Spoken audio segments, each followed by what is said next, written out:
Got a good friend of mine on the line with me. We're having a good discussion. Always have good discussions with him.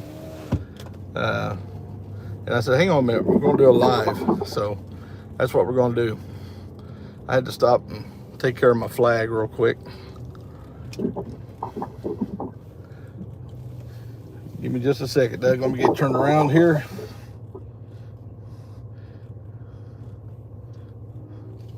Some of you mods will recognize Doug's name. I know, he's been banned one. Yeah, he's the one that you guys almost banned because he said something about me being ugly or something. I do it again. I think they timed you out, didn't they?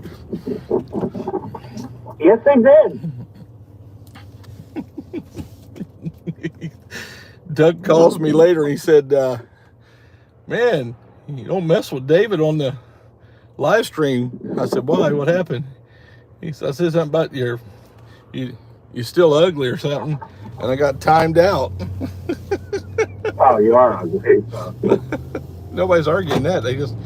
They don't want you saying it, Doug. Well, I'll say it. I'm not from that tells you you can't sing. I'm telling you as far as what you can't sing. Can you guys hear him okay? So give me a thumbs up if you can hear Doug.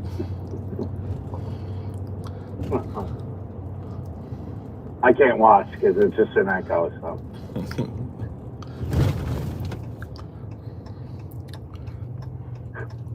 Thumbs up if you can hear Doug. There we go. We're getting thumbs up. They can hear you, Doug. All right. So we were talking about how we can win. Now let me give you a little background on Doug. Okay. Doug's libertarian. Is that right, Doug? That'd be a fair. Yeah, that would be the closest definition, I suppose. Yeah. I don't really fit anything, but yeah, that would be the closest. Okay, so let me ask you a series of questions. How do you feel about big government? Big government? Yeah. Well, it needs to be as small as we possibly can make it, but I do see the point in some social safety nets, like a hand up rather than a hand down kind of thing. Yeah. I can go along with that to a certain extent. Yeah. I don't think it should come from the federal level, though. I think it should come from the state level. I'm a very strong federalist. No, I'm okay with that because I don't think I think the smaller the government is, to state or local, the better. Yeah. But I agree, like the federal government, in certain things probably has a bigger reach. Yeah. But yeah, I mean, as a general principle, state, local, that supersedes federal. What does the Constitution say? What does the federal Constitution say? That's the U.S. Constitution. That's what I go by. And again, when I say I used the wrong word again, I used the word big government. Actually, I'm talking about limited government. I don't think what we got now is we got a federal government that is, there are certain things the federal government has to do now that is not going to be small. The military. We don't need a small military. We need a... Yeah, but that's in the Constitution already, so that's not really a valid constitutional argument. But using the word small, I think, is a wrong word to use. It's limited. They're limited to certain areas of operation. And yes, absolutely. And the military is one of those things that they are supposed to do. Right. No, I agree with that. And the federal government is, we like I said, we don't need a small federal government when it comes to military. We need a very large military. So using the word small is kind of the wrong word to use. It's not kind of, it is the wrong word in my opinion to use. We need a limited. Right, because I'm not a straight libertarian anarcho-capitalist kind of libertarian where it should all be private. I'm not. Mm-hmm. I agree. There is roles for the federal government, state government, or local government. Right. But I agree they should be limited, and any powers you give to them, they need to be safeguarded, right? Essentially, what you're asking the state or whatever to do is you're giving them monopoly on violence, right? Right. Essentially. Yep. So, I mean, so we're trading off, like, you know, as we would know, vigilante justice, state justice, you know, especially, you know, with the criminal justice system and so on. Yeah. Yeah. The closer the government is to the people, the more easily it is to be, the more easily it is to be controlled. So state governments. Well, go ahead. It's control, but it's what I always tell a lot of people, right? You know, people are think big and they go to the federal. I'm like, well, your closest avenue to change is your local government, right? Right. Like if you want health care, let's say universal health care, for example, that's fine within the Constitution. The problem comes on the federal side, not state. Mm-hmm. State can do that. Yeah. State has a right to do whatever. And if people want it, right? Yeah, go ahead. The state has a right to do whatever they want to, and if the people agree to it, then they can do that. Then it is what it is. Yep. You know, if the people in Massachusetts want universal health care within Massachusetts, well, that's fine. That's their vote. That's their right. Right. So. Well, the problem is that the federal government is now not letting states fail who try these experiments, and when they miserably fail, i.e. California, the federal government comes in with billions of dollars and rescues a failed system. Let the system fail so that the people knows what works and what doesn't work. You got people believing in California that California's system of government works because they're still, you know, financially, they're financially, I don't want to use the word stable, but they're not bankrupt, you know. Falling, I guess. Yeah. No, but see but that's been going on for decades, right? You look at I think it's, and I'm sorry, everybody's listening. He put me alive, and I don't have my notes. Oh, you're fine. But you look at like the Highway Act, right? Or you look at something as simple as why is it drinking age 21 for every state? Well, the federal government didn't mandate that, but what they kind of did is mandate that. Right. You know what I mean? It's like, you know, they force states within using federal dollars, right, to make the drinking age 21. Now, it's got nothing to do with when the proper drinking age is. I'm just saying that's how it works. Right. Well, I've used the example many times about Montana. Decades ago, Montana decided that they weren't going to have speed limits, and the federal government came in and said, yeah, you're going to have speed limits. And they told them to kick sand. They said, well, you'll just not get any federal money for road repair. Right, which is how they do it, how the federal government kind of ends around everything. Exactly. And so that's the kind of stuff that has to be stopped now. You can't allow this to continue on.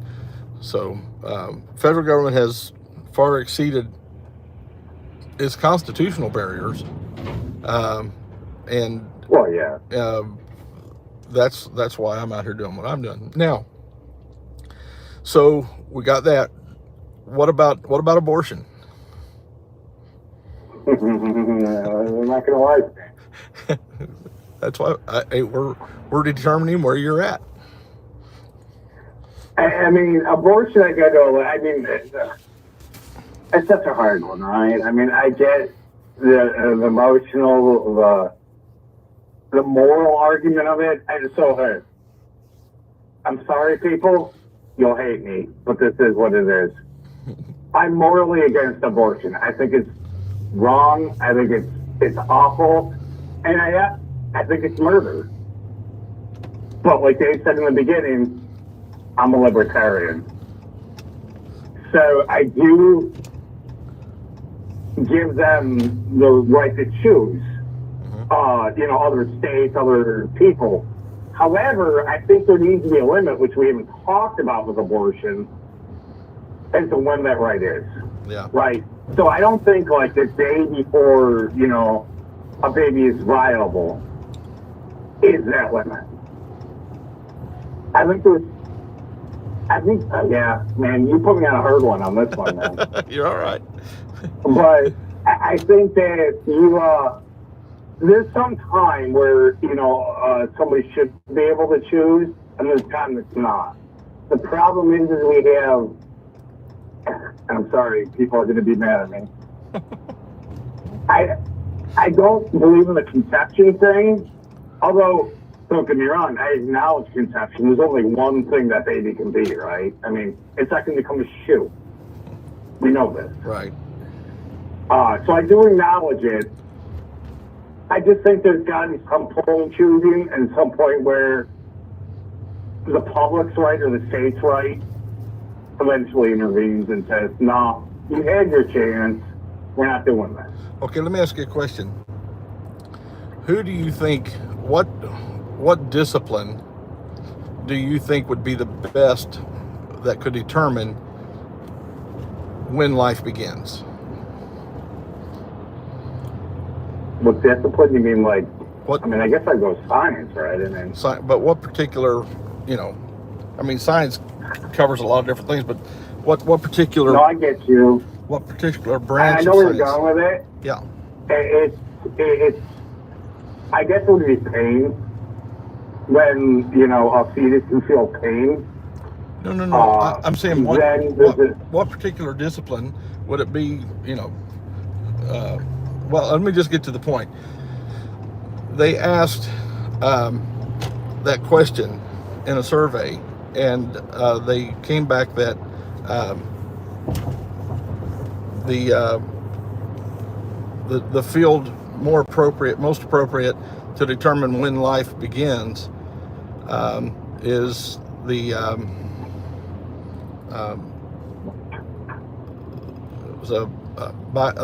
biology, the field of it's got a name. I'm sorry.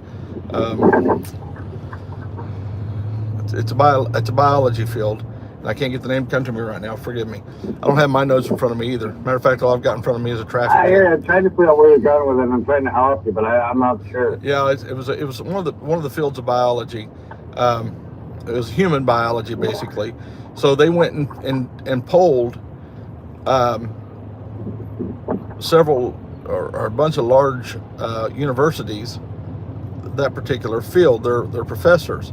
98% of them came back and said that life begins at conception. So the most... Well, but it's a loaded argument, right? I mean, yes. I mean, in a very, I don't want to say theoretical, but it's the only word I can muster at the moment. Yes, life begins at conception. As I said, the baby's not going to become a shoe. Right. The fetus, if you want to call it, or... And I'm sorry, females, I can't, you put me on the spot. I can't remember the actual embryo or whatever. Right. But there's only one thing it can be. Right. It's not going to become a shoe. It's not going to become a dolphin. Although dolphins are, but it's not going to become a candle. Right. There's only one thing that embryo is destined to be. So I do get that part of the argument. Yeah. That if you want to talk about the theoretical, sure. Life begins at conception. I just think, there's, and it's a horrible balancing act, right? And I'm sorry, I think hopefully everybody or you can hear that I struggle with it. I mean, I do. Yeah. It's not something I have completely figured out. Have tried. But, so I get you, right? I mean, life does begin at conception, and that some said it won't be his butt life. But I do think that as far as the right to choose, there's got to be something there where you can define that. Well, and I'm sorry, I don't know. I agree with I agree with the right to choose. I just think it happens before conception.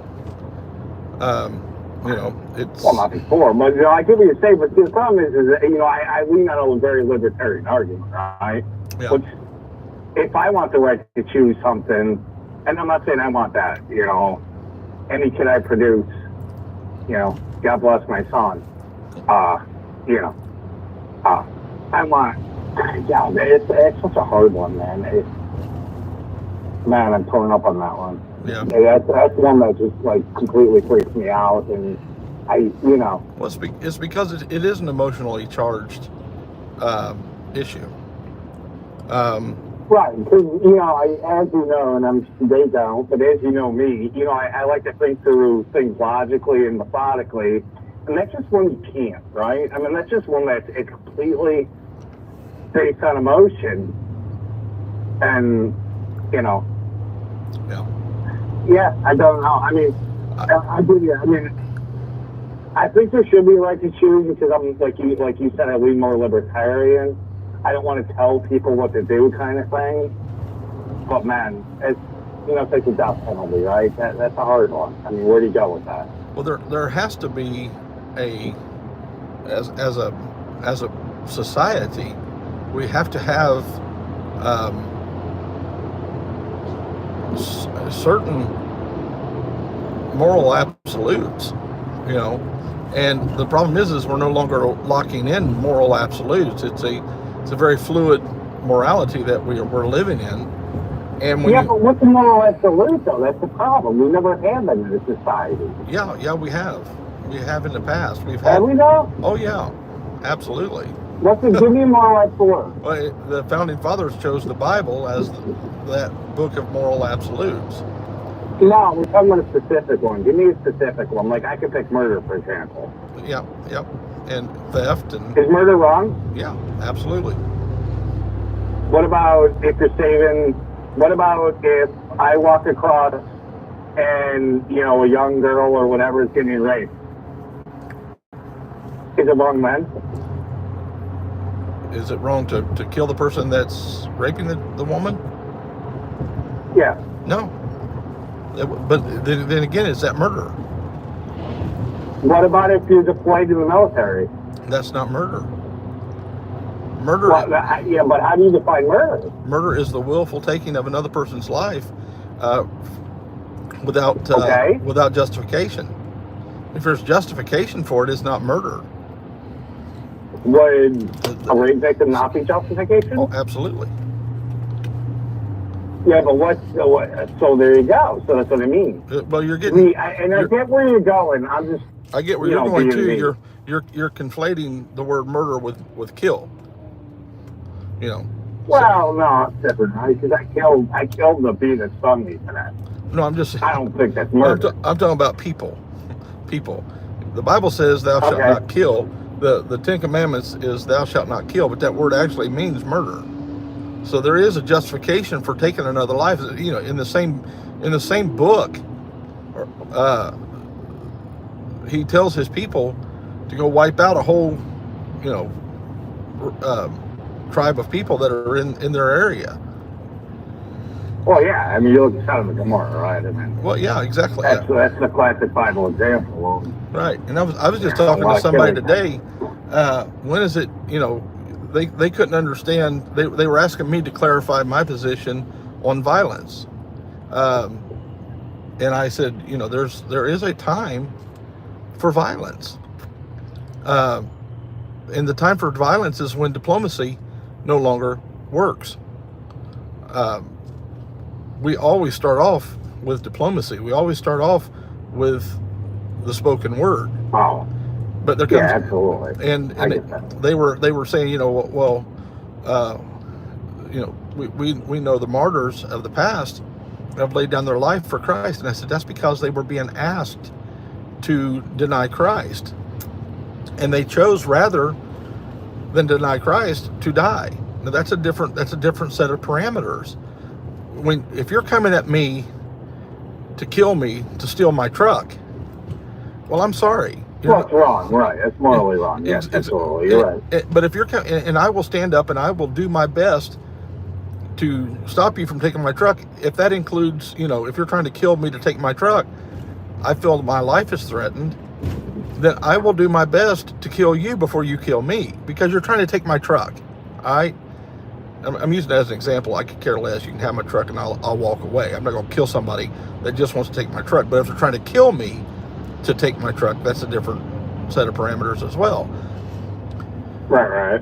So, I'm following you. So the argument you're making is it's wrong to kill, but you're actually making the argument it's wrong to murder.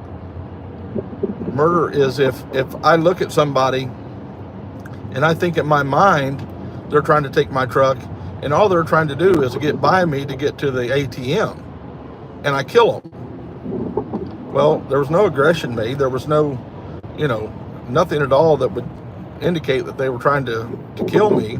That is murder. Whereas if a guy's running at me with a knife and, saying, I'm going to kill you, I'm going to gut you like a pig, and I pull out my pistol and I shoot him and he dies, that's not murder. I killed somebody, yes, but I didn't murder somebody.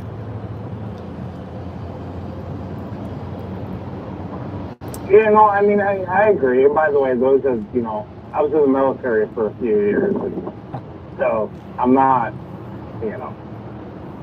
but I'm just, no, I get it. I'm not going to, I see where your point is, and I get it. So I guess we're, go ahead.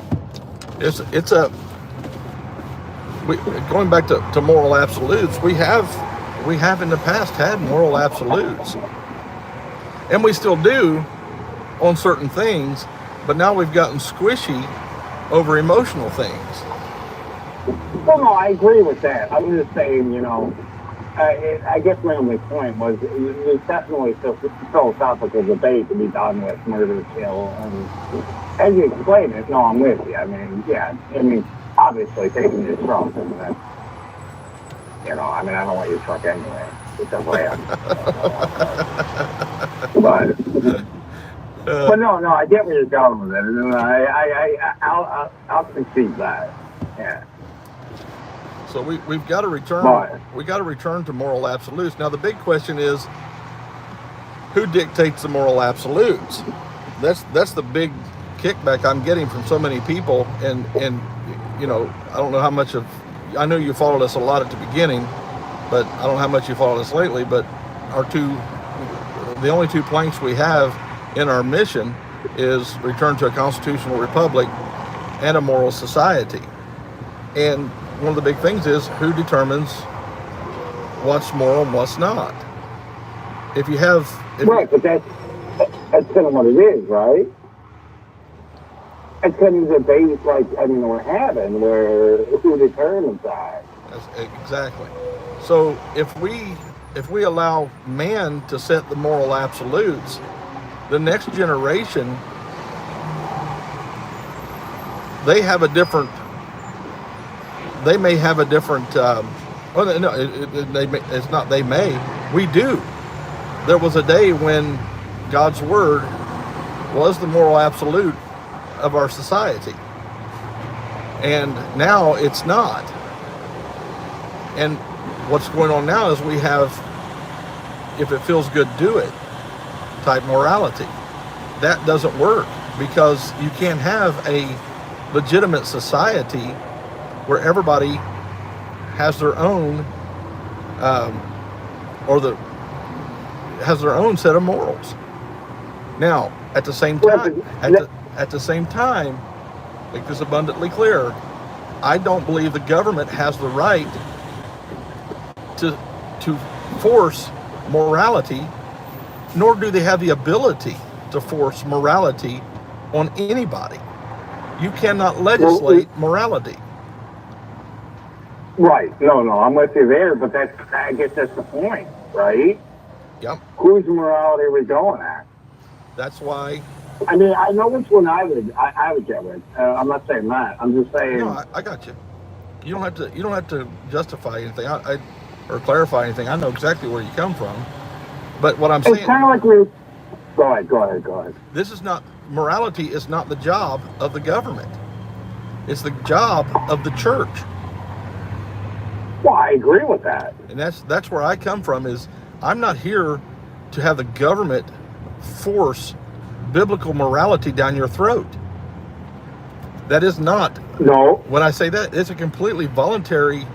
Hang on a second. It's a completely voluntary mission that I'm asking for Right. here. But I'm asking for the church to stand up and begin to preach morality again. Oh no, I'm with you there, 100%. But like, I mean, kind of, it goes to the old question, right? So you're asking for the church to impose morality, right? Which I agree with. The church should. I mean, not impose it, but preach it. Preach it. Yeah, that's a better word. Yeah. But like you and I have discussed, and other people's, my morality may not be 100% in line with yours. Right. So then you lead us back into the abortion debate.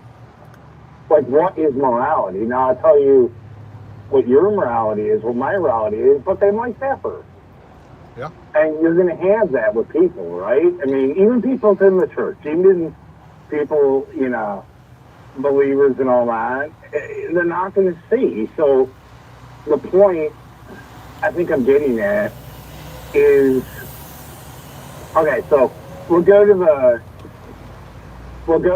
so if we want, or if people want the Bible taught in schools, right? Which I think it should be, even at a theoretical, it should be, right? I mean, you know, it doesn't mean it's completely academic.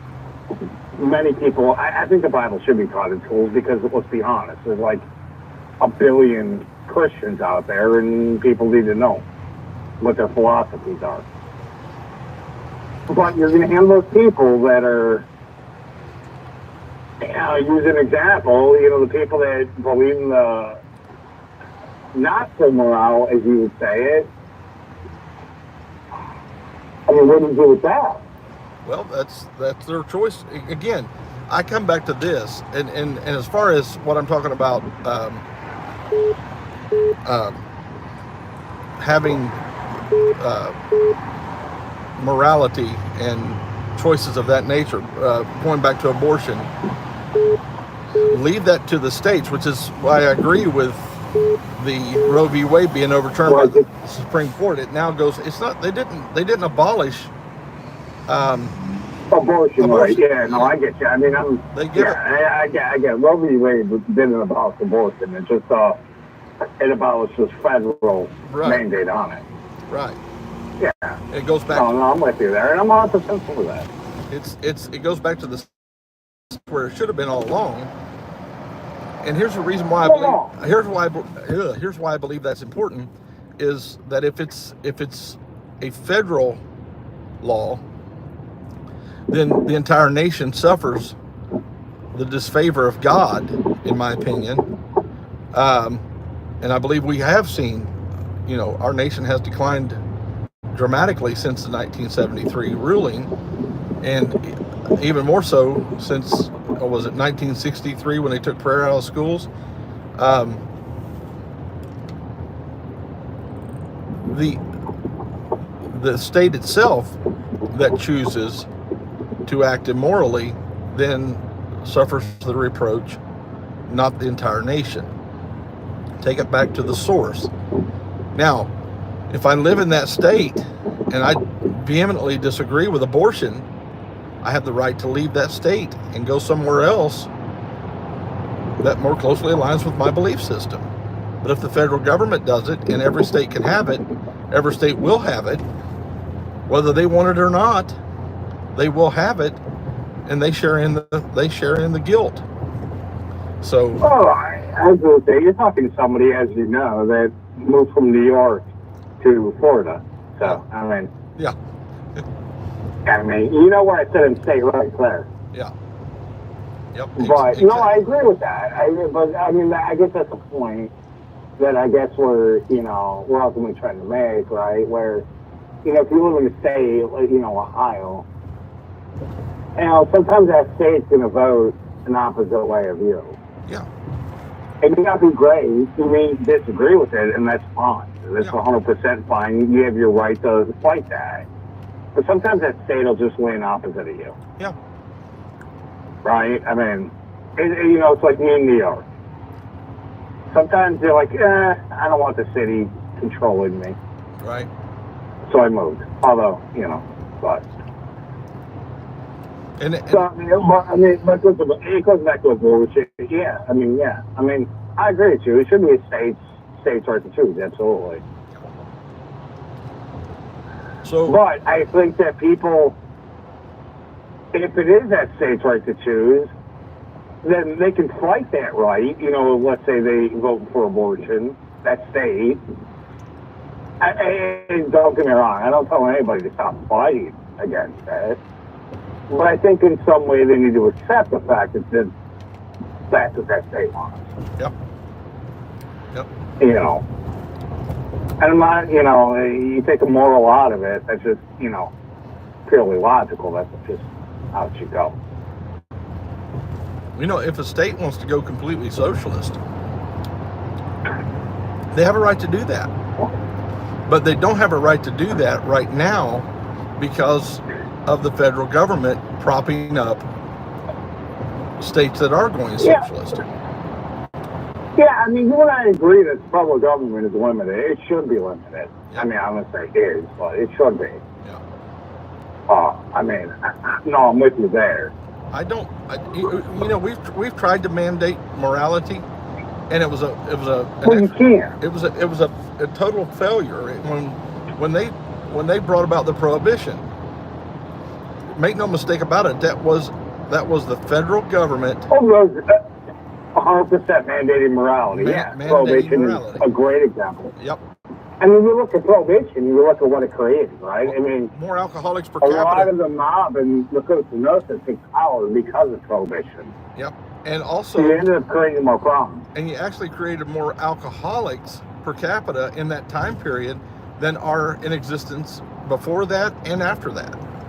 Because you and I know human nature. You know human nature. If you tell a human they can't do something, especially in America, exactly. Oh, I'm driven by human nature. You tell me I can't do it. Yeah. Hey, listen, if you tell me that stove is hot, I'm going to touch it. I want to make sure. If you tell me that stove is hot, I'm going to say, hey, Doug, that stove's hot. Yeah, and I'm still going to touch it. Well, I'm not going to touch it. No, I'm not. No, I'm not going to touch it. I'm going to tell Doug it's hot so he'll touch it. I'll find out, but I will suffer. Yeah. You'll find out because I'll touch it. You're like, Doug, you want to touch that stove, right? Don't touch that stove, yes, Doug. It's hot. It's hot. I guess I do want to touch that stove.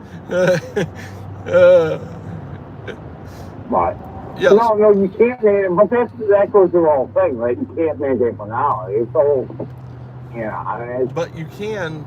The church has a duty to preach that morality.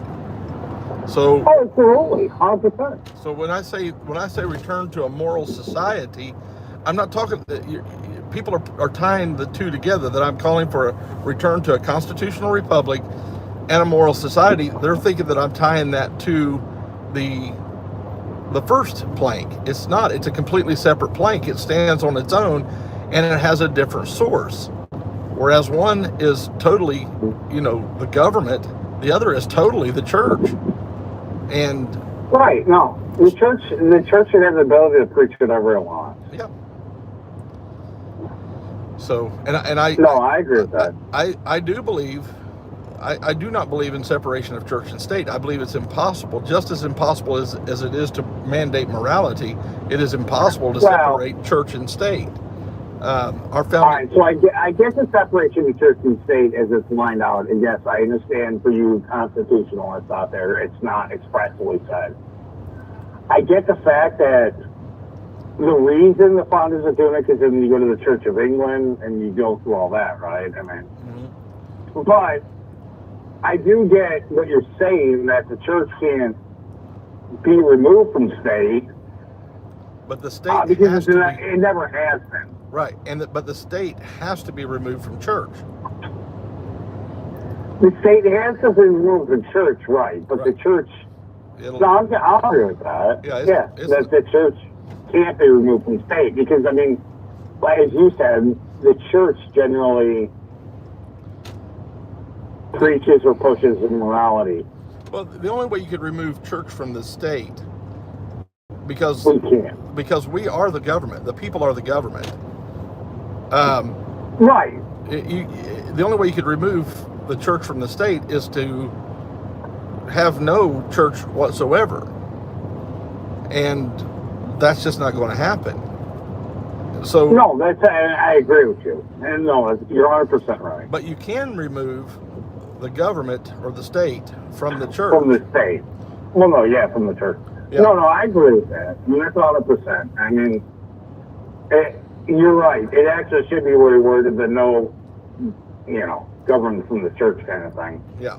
Well, that. As opposed to, because I mean, listen, a lot of our laws are based on Judeo-Christian Yep. tradition. So, and people say, well, we need to remove the church from the state, but they also don't realize that Congress printed the first. I mean, a lot of you guys do, I'm sure, but Congress, printed the first Bible, and Yeah.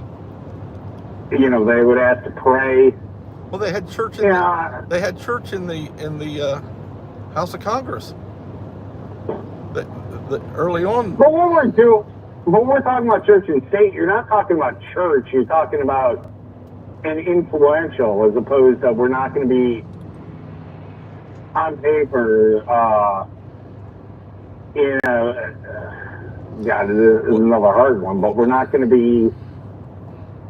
I mean, we're a Christian society, but we're not going to be officially on paper labeled with such kind of thing. I guess the government is right. not. The government is not going to mandate that you be a Christian. No, It can't. but no. The thing about separation of church state, number one, that was a letter that Thomas Jefferson wrote to a group of a group of Baptists. Yeah. And it was for the exact opposite argument of what people are using it for today. It was I agree with you. It was to promise. It was a reformation or a reforming of. They were worried. The Baptist Convention was worried because they didn't want a government church. They didn't want a state church.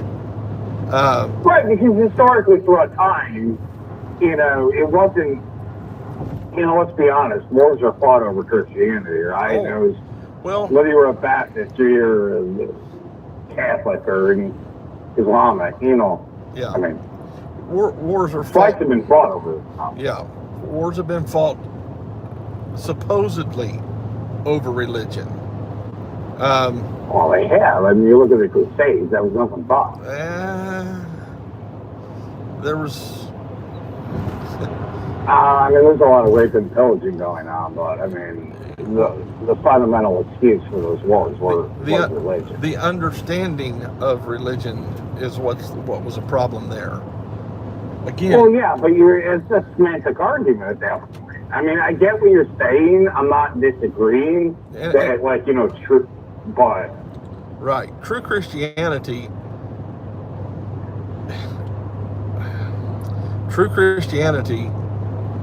again, does not go about forcing itself by the sword on anybody. True Christianity is preached with acceptance or rejecting. It doesn't matter. When Christian. Okay, so I agree with you. I'm not denying that. But you're using a semantic argument right here, right? It's like when people, socialists, guarantee a lot of these people in this group hate socialists. They'll use true socialism as opposed to the practice of capitalism, right? Mm-hmm. So a lot of these people, maybe you've done an argument with a socialist, they argue a lot. And 90% of the time, they try to force you against the argument or the theory of socialism as opposed to the practice of capitalism. Right. So we have to look at stuff realistically, right? Right. I agree with you. True Christianity, the Crusades were not driven by true Christianity. Right. But they were fought in the name of Christianity. And Exactly. you can't. Exactly. And it's a part of socialism, right? And that's what, like I said, a lot of people probably listening hate socialists. And that's the number one shirt they do. They're like, well, what's great? They're like, we're all fucking dead. Oh, I'm sorry. Yeah, you're gonna get a strike now. No. You're all gonna band together, sing Kumbaya. We're all gonna, sing in harmony. And they force you to argue that socialism thing, right? Where you're like, well, I mean, in theory, socialism sounds great. But we know in practice, it sucks. Yeah. And a lot of people die. Yeah. But, I mean, that's kind of the same argument, like, when, going back to you and the Crusades. I mean, I get you that true Christianity didn't kill the Crusades. It was a bastardization of Christianity. Right. And that's what needs to be taught, is that was an improper terminology, that the Crusades were fought for the furtherance of the gospel. The gospel teaches us that after the first or second admonition, if the person doesn't hear us, we're to shake the dust off our feet and walk out. Christ told us, you go into the church, into the city, and if they listen to you, that's well. But if they don't, shake the dust off your feet and walk away. Even a brother is where the first and second admonition comes in. If you go to a brother that's in the wrong and he doesn't listen to you, you don't take the sword to his throat and say, you're going to listen to me. That's not Christianity. No, you should never. No. So again, we got to be careful how we pose things. And going back to separation of church and state, they are using that argument to try to keep the church out of government. And the Constitution was never to keep the church out of government. It was to keep government out of church. So we can't let them twist that argument against us. Number one, because it's impossible. If I'm like this organization, when I started 1776 Restoration Movement, me with a whole bunch of other people, I told them, I said, it's going to be a Christian organization. Very easy reason why I can say that is because I'm a Christian. So if you don't like to hear Christianity spoken of, this is probably not the movement for you, because the guy who leads it is a Christian, not a good one. I'm pretty miserable at it, but I am a Christian. I believe in Christianity. I believe in the power of the gospel. And so you're going to hear that on a regular basis. I done that not to force my morality on anybody, but to explain to them that this is the way it's going to be. I mean, I'm not going to change, because it's impossible for me to lead a movement that's not Christian. Well, no, I get that. I mean, it's not about forcing morality in anything. It's like, this is my morality. This is how it's going to be. And I get that. And I think groups, that's fine. I just think when we look at the overall picture, like we've been talking about, you're going to encounter people, and this is not directly spoken to you, but I think there's going to be groups that they're going to have a different morality. And if you want a true, open, free society, we're going to have to deal with that other reality. Yeah. We're going to. Yeah, here's the way that I present this. If we're going to have true freedom, then I have to accept the fact that I can't make you be like me. No. But at the same time, there has to be a set state of morality in order for us to have true freedom. Because if your morality says that, I can take your dog and take your dog to go hunt with it, and if it gets killed, who cares? Well, that's everybody. There's a natural law that is in place that tells us what is right and what is wrong, and it is backed up by the Word of God. It's not, even the Bible tells us that the things that we see, the things that exist, teach us of the things that we don't see. So, well, no, I agree with you that there needs to be a common morality, and we don't have that right now. But I agree with you, there needs to be a common morality. But I guess where we're going with what should be the common morality. yeah. I'm not talking about it because here we need if we have a common morality of freedom, we're going to have to accept those if the abortion is okay, right? Okay, let's talk about the elephant in the room. One of the big things that the church has a problem with is homosexuality. And I think that a lot of people out there who are concerned about my message, they think that I am going to force, that particular teaching of the church on the homosexual community. No, it is not. No, because that's an equal, right? I mean, do what you do, but let them be what they are. Well, here's the deal. And I'm not saying you might think it's morally right, but I'm just saying, exactly. If you want freedom, that's what you got. That's a perfect one to pick, right? Yeah. Because it's not like, you couldn't be morally against it, but if you want freedom, as like you said, if you want freedom, you gotta let it happen, right? I mean, you gotta let it. You can't mess with your neighbor because he's homosexual. Right. You can't. But here's where the problem is. I'm willing to concede that a person who is homosexual can live in that lifestyle and be a free American, but at the same time, I can be against the shoving that particular lifestyle. I'm trying not to use the word lifestyle because I don't want to. But you don't have to. But you don't have to accept it. It's not. I don't want them shoving that down my kid's throat.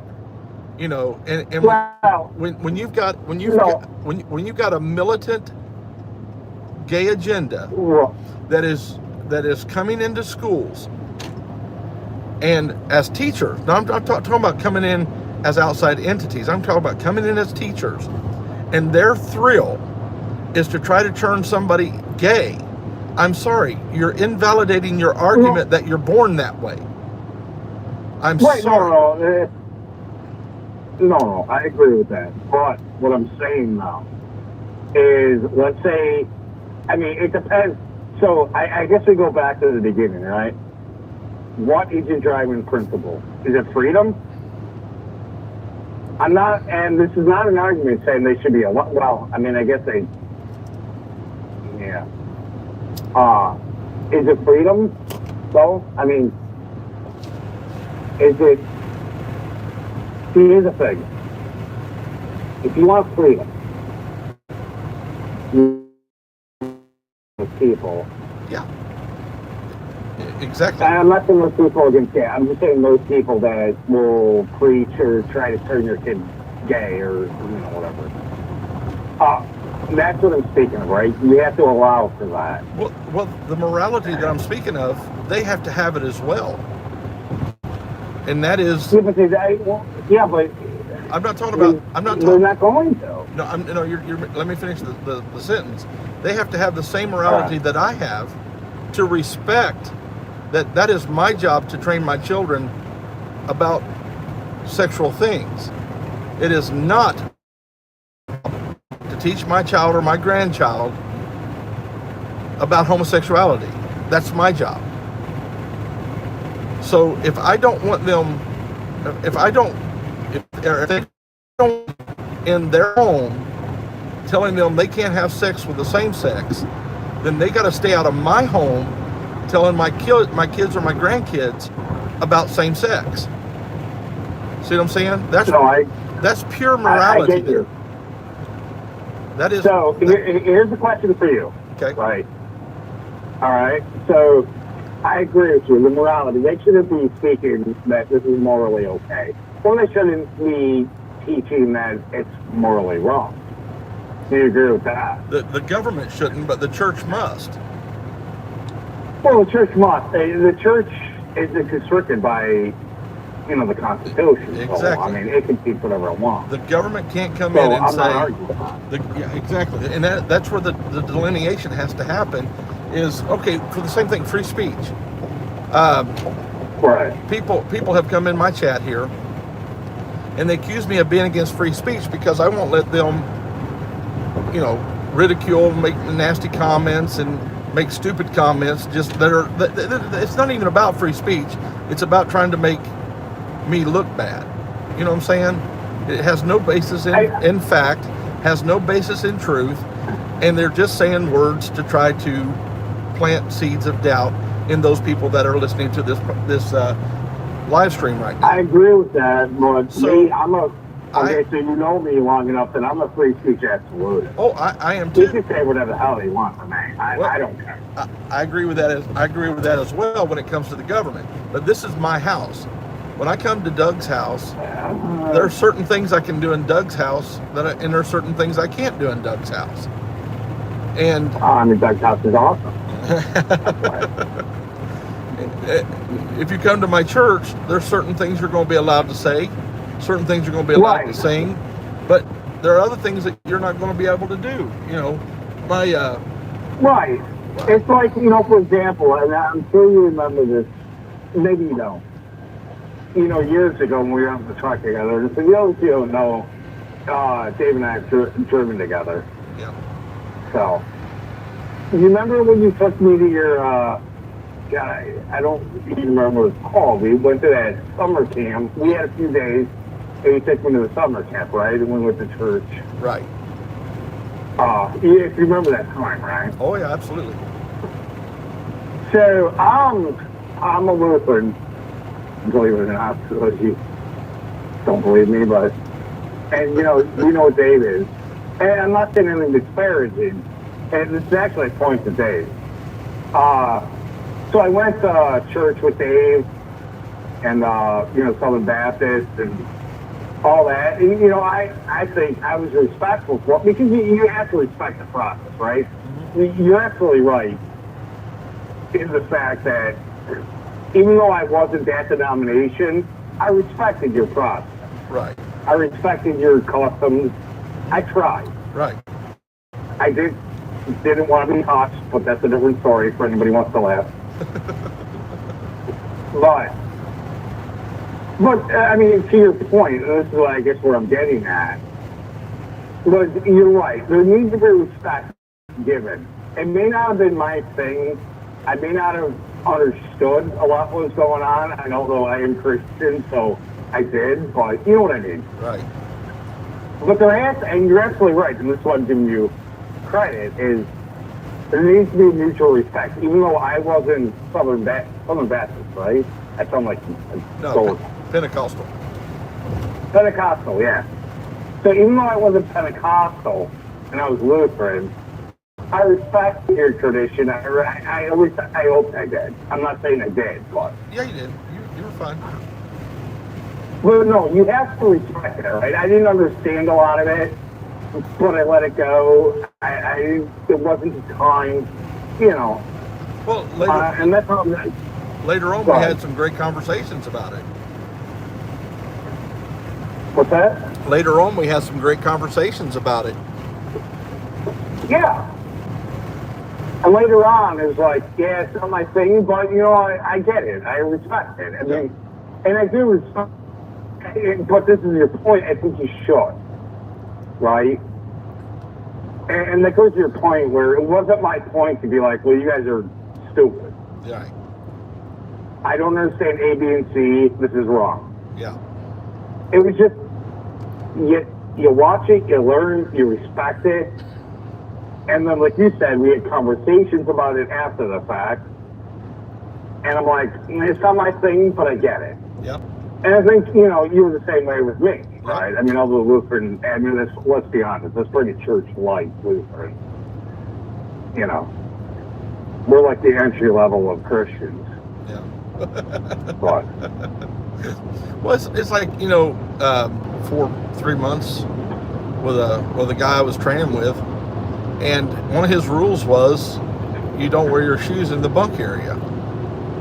And that wasn't when you were in my truck. That wasn't one of my rules. I'm not. No, but if it was, you respect that, though. Exactly. I respect it. Because I mean, you're out. Yeah, exactly. It was his truck. It was by his good graces that I was there. He was doing me a favor by training me how to drive a truck, so I respected his house. Yeah. And so when you come in my house and you disrespect me in my house, I'm going to kick you out of my house. I'm sorry.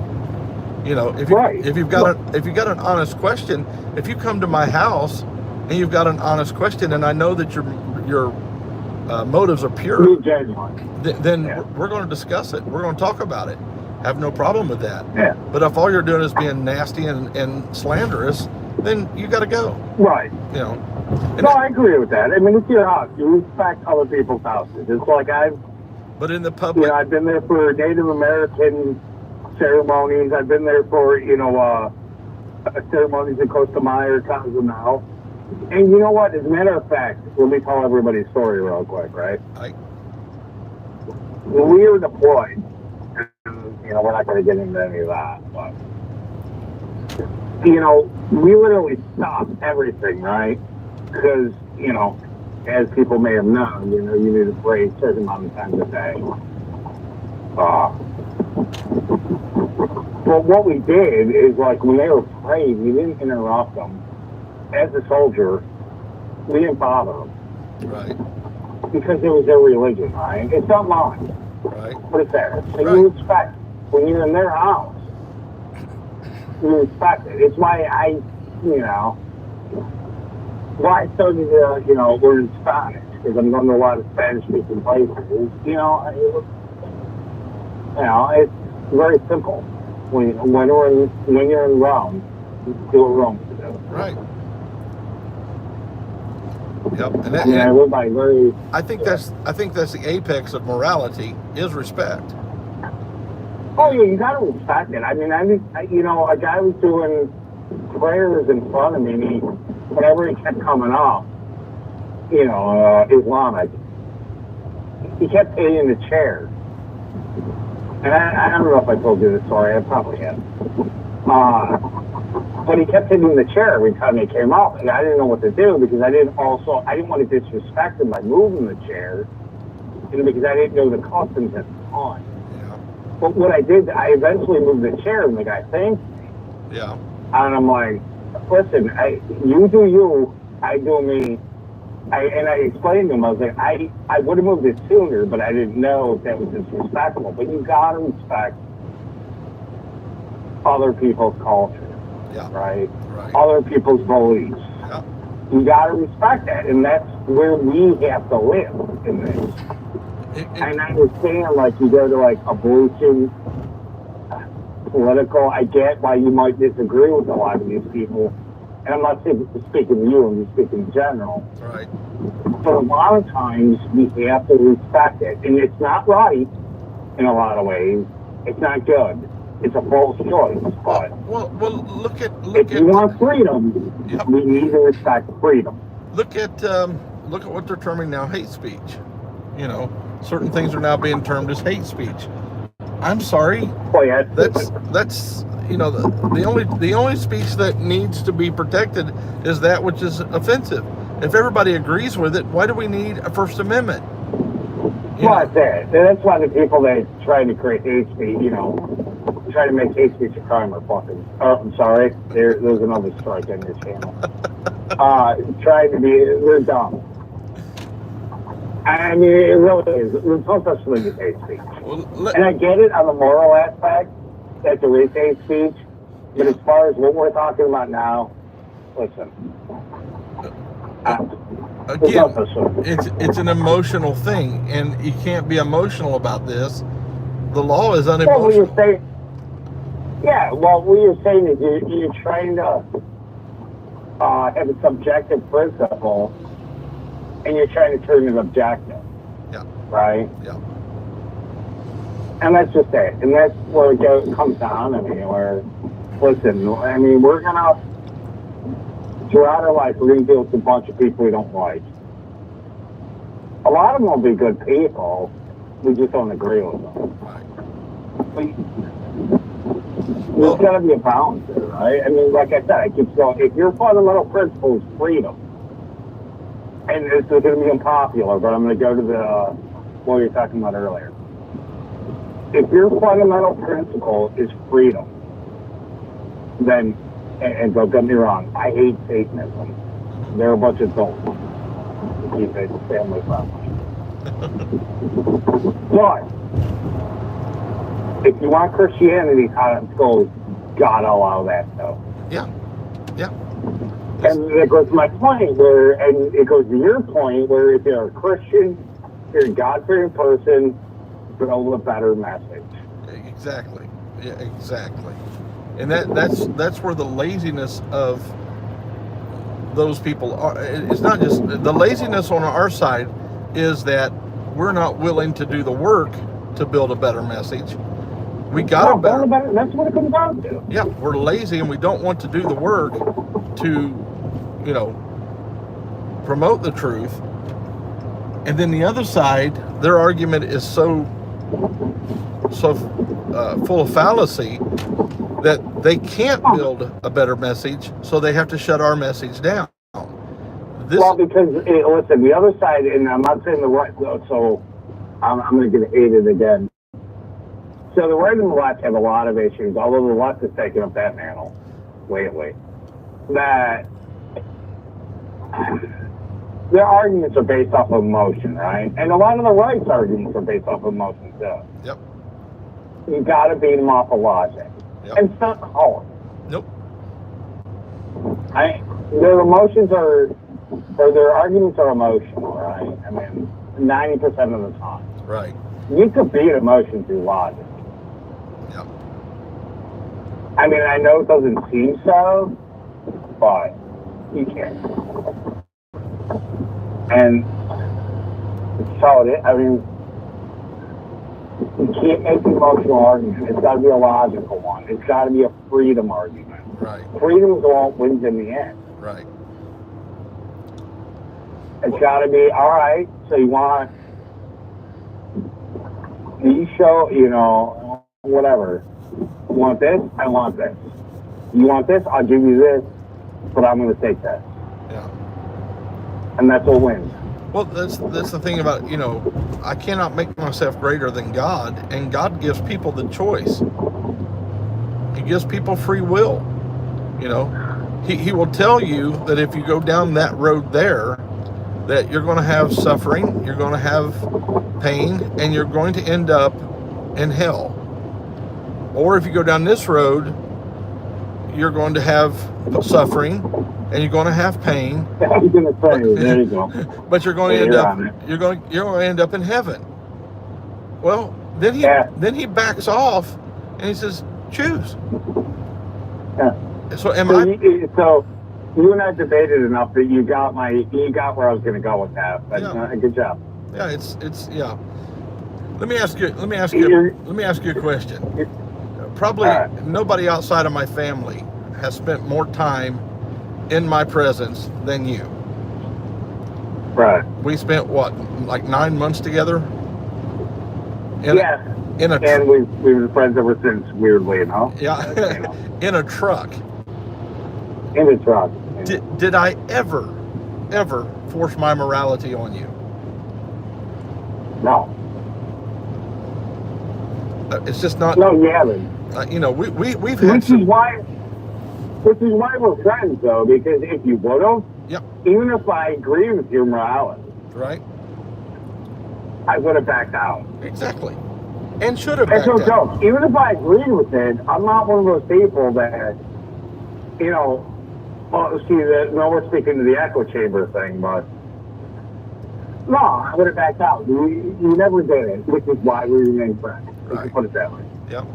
And there are things that, you know, you and we've had. I love debating with you because you don't agree with everything I say, and you challenge me on the things that I say. A lot of times, you don't know this, but I have come to you with something I'm formulating and I'm dealing with,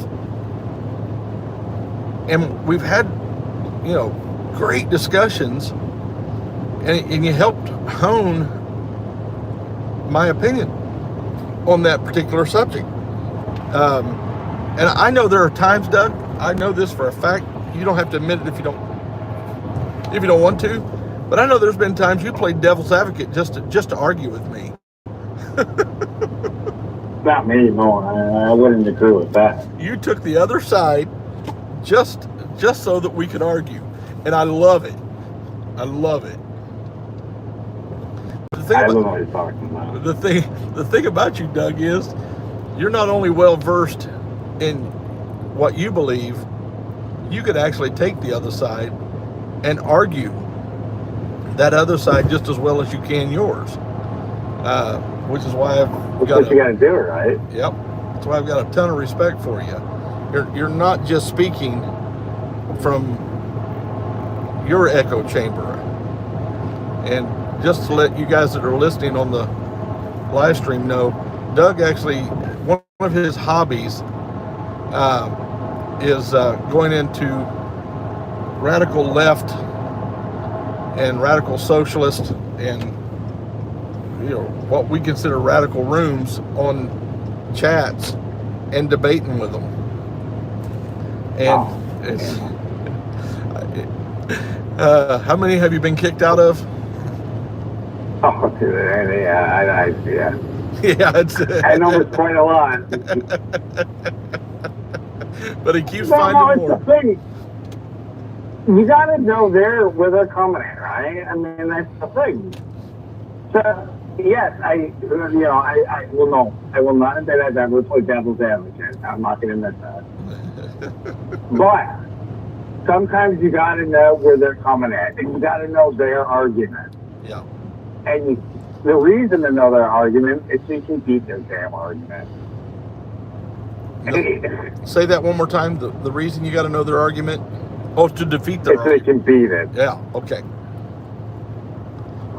Right? So you got to think as they would, right? And it's a thing. And here's what's lost. It's the art of debate, right? Yeah. You got to go into their house, and you're going to lose a lot. And somebody's going to sit there, and they're going to make an argument that you didn't think of. Yeah. But it's not a loss in your part. It's a win. Yeah. Because now you know where you got to focus and where you're weak on. Right. Right. So, yeah. I mean, you're right. Maybe or may have not. I'm not going to say I haven't played devil's advocate. But I do it because it's really, you got to make your argument stronger. Yeah. And if there's weaknesses in it, yep. And I'm not saying I'm great at it, but if there's weaknesses in it, you got to know how they're going to attack it. Right. Yep. So, yeah, go find out what socialism is, right? Yep. I mean, go find out how they speak of it. Yeah. I mean, really embrace it, too. But here's the thing. It's going to fail in the end. Oh, it never... Because it does. Yeah, it's an unsustainable system. Yeah, but you got to know what they're going to argue, right? Because if you go in there... So here's the thing. I'm going to go to abortion, right? Mm-hmm. If you go in there making a religious argument against, let's say, what, you know, a lot of your chat would say is a leftist, it's going to fall flat, right? They're going to dismiss you as a loon. Yeah. But you know what I haven't been beat on? It's a scientific argument on what abortion. Yeah. You know, because, I mean, the sort of question is like I struggled with earlier. Like, what's the scientific answer? Yeah. I haven't been beat on that. And it's not beginning to lose. And it's just now you're playing into their realm, because a lot of them want to say science and blah, blah, blah. But it's like an assumption, and that's what I told everybody. You got to recognize the fact that if you're going to argue with a socialist, 90% of the time they're going to argue, they're going to try to get you to argue theory versus the practical reality of capitalism, right? No.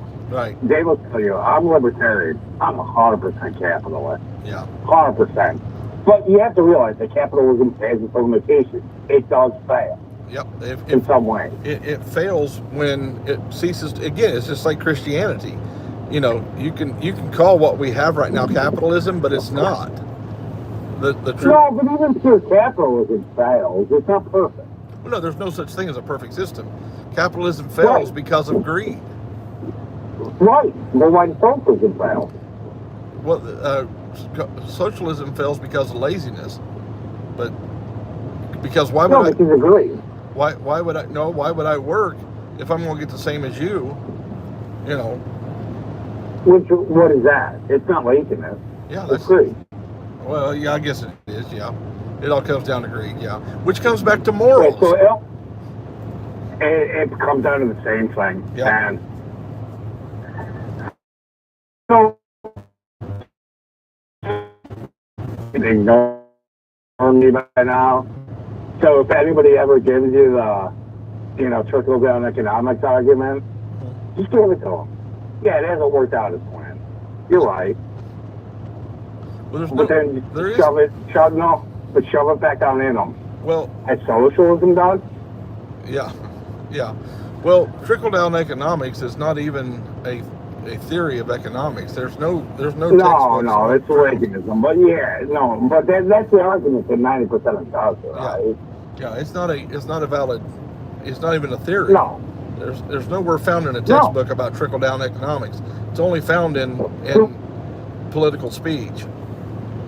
Right. So give it to them. They're like, it doesn't work. No. The only thing we have as far as capitalism goes is when people are free to produce and consume at their own level, it works. And so what's capitalism? Well, what I'm saying is what we've got now is we've got what we went through back years ago was we had that greed start to slip in. Right. And so we had producers that were willing to make a buck off the backs of the safety of their employees. Yeah. And company dollars. Yeah. And run to the environment. And then steps in OSHA and the EPA and the unions, and that's when we cease to be true capitalist. Is when true capitalism is just the voluntary exchange of labor. Yeah, labor for funds, exactly. Yeah. Right. So the argument that they have, which is somewhat valid, is it doesn't work that way. Yeah? Because like you said, with the company dollar, like you said, exploitation, child labor, I think we can all agree child labor is not just. Right. Well, that's the argument they force you into, right? They force you into that true capitalism argument, where you got to argue capitalism, as a... Wait a minute, back up just a moment. I don't... all right. Let's clarify something. And I agreed to it, then I thought, wait a minute, no, I don't necessarily agree with that in its raw form. Child labor. Okay. When you hire children to produce goods for you in an abusive situation, yeah, I'm not going to go with that. But we have children that are working for McDonald's that is teaching them valuable lessons on how to earn money, how to work hard, how to, there is a lot to be said about, my dad. Trust me, my dad believed in child labor. My mom believed in child labor. But define child labor. Exactly. That's what I'm trying to get to. So we're talking like, so you're talking, so like we go to child labor, we're going to the sweat mills, right? Right, exactly. We automatically go. Fucking, I'm sorry. Right. Shit, I'm going to get you banned from YouTube, man. No, you're not. So like, when you're talking about child labor, most people are talking about like, like 12-year-olds like knitting sweaters in a sweatshop. Yeah. Right. Making Nike shoes. Right. Or processors, by the way. So American flags. Look, that's what we're talking about. Yeah. So you got like an 11-year-old stitching an American flag together. Right. So nobody. I don't care how conservative you are. Nobody agrees with that. Right. Right. So, but that's going back. That's the argument they try to force you into, whether you agree with stuff like that. And you're like, nobody's going to remind us of that. No, I don't want no 12-year-old kitchen a flag. Right. But I agree with you. There is value in a McDonald's job, whether it's something monetarily at that point. There's value, right? You learn to work. You learn to work hard. You learn to progress, hopefully, and But so I agree with you on that sense, but once again, we're talking about regulated capitalism, which capitalism does need to be regulated, which goes back to the original question of, is there a place for government? And it's where my libertarian self, is like, yeah, probably. Well, we have to have, in my opinion, we have to have government. But we have to have the smallest government we can have and still function as a government. Yeah. Absolutely. But that's the point, and that's the point I'm making, right? Where we'll get into like and they'll try to argue unregulated capitalism, I guess is a better term, to socialism. And if you look at the theory of both of them, socialism wins, right? That's where they win. It's how they get it to the kids, right? Right. We all work. We all share resources. You're happy. I'm happy. Everybody's happy. Right. But that's a theory. Yeah. And it doesn't work that way. We all know this. It doesn't work that way in practice. The theory has been tried countless times, and it's always failed. Man, the Pilgrims even tried it. The Pilgrims tried it. Your free capitalism will fail too. You know what I mean? But I guess we're getting into the theory. You're absolutely right. Socialism fails in practice. So does pure capitalism. So we do need that regulation. Where does capitalism fail? Well, child labor laws. Okay, I see what you're saying. Through greed, through right. That's where I was coming back down to, again, which returns to a moral society. Look at the education that we were getting. Now think about this. Charles Dickens, the books he wrote, they exposed greedy capitalists, right? Yeah. And in his books, it was always the oppressed person from the greedy capitalist that was the winner of the day. What that was doing was educating people not to be greedy capitalists. Now, Scrooge, it doesn't give you the rest of his life. It just gives you up until that Christmas night. What do you think happens to help, the family and Tiny Tim and all this kind of stuff, but That's the kind of preaching of morality that I'm talking about. That kind of stuff isn't taught anymore. Look at the movies that are being made today. They're about greedy capitalists who win. Doesn't show you the downside of that. It only shows you the upside of that. In the pulpit and with the pen to preach those messages, if you're a moral person. Scrooge was a very wealthy man. Well, I don't want to say morality. You're better off. But here's the thing. I've been so I've said in my own horn. I'm saying it's humanity. I don't.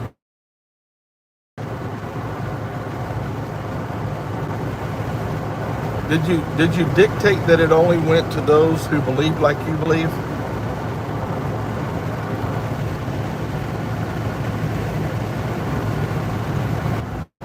Well, let me ask you a question. When you sent stuff to Fort Myers, did you tell them that you only wanted it to go to people who believed like you believed? Fortunate enough to take care of people. When it's not a toot my own horn thing, it's just I think it should be. Yeah. What it is. I keep losing you there. Let me ask you a quick question. When you sent that stuff to Fort Myers, did you dictate that it only went to people like you, that believed like you? Exactly. No. But that goes to my point for the people that are getting cut in and out right now. Trick out of where I was or what's going. Doesn't matter. You see that branding or Iraqi and military teaches you certain mental tricks to hate that person. Not hate them, but to see him as an other. And I saw that throughout today's politics, you know? It's not a left thing, it's not a right thing, it's an everything thing. Right and left both do it. And I see that where we're seeing somebody else as the enemy, as the other. You don't see him as the enemy. You gotta see him as the enemy. You got it. Well, and it doesn't matter whether you're right, left, Democrat, Republican, voting for Trump or voting for, Biden. It doesn't matter. You gotta see it as another person. You got it. And that's how we get back to what we used to be. Well, in the 1929, when the stock market crashed, we had that, what I call morality, what you call humanity, and people work together to help each other. Not everybody. Well, yeah. Not everybody, but enough. I don't think we have that kind of morality today. I think if we have a repeat of 1929, we're going to see a completely different America than we did in 1930. We don't on a large scale, I'll give you that, but in a community we still do, because I'll tell you what, I had a perfect stranger, and I went through the hurricane a few weeks ago, a month I suppose at this point, and I had a perfect stranger come up and tell me I lost shingles off my roof. Yeah. Perfect stranger. He's like, I just wanted you to know. Yeah. My neighbor helped me. We were up on the roof together. We repaired the shingles, and trust me, I didn't get hit by forest fires. I lost 2 shingles. We were done. We lost power for like an hour and a half. Well, day and a half. And I was more upset that, I couldn't get my football. You mean they still play football when you couldn't get it? Well, apparently the rest of the country keeps going on while we're dealing with the hurricane. Huh. So. How disrespectful. The point is that I had community, right? Like my house was fixed with the next day.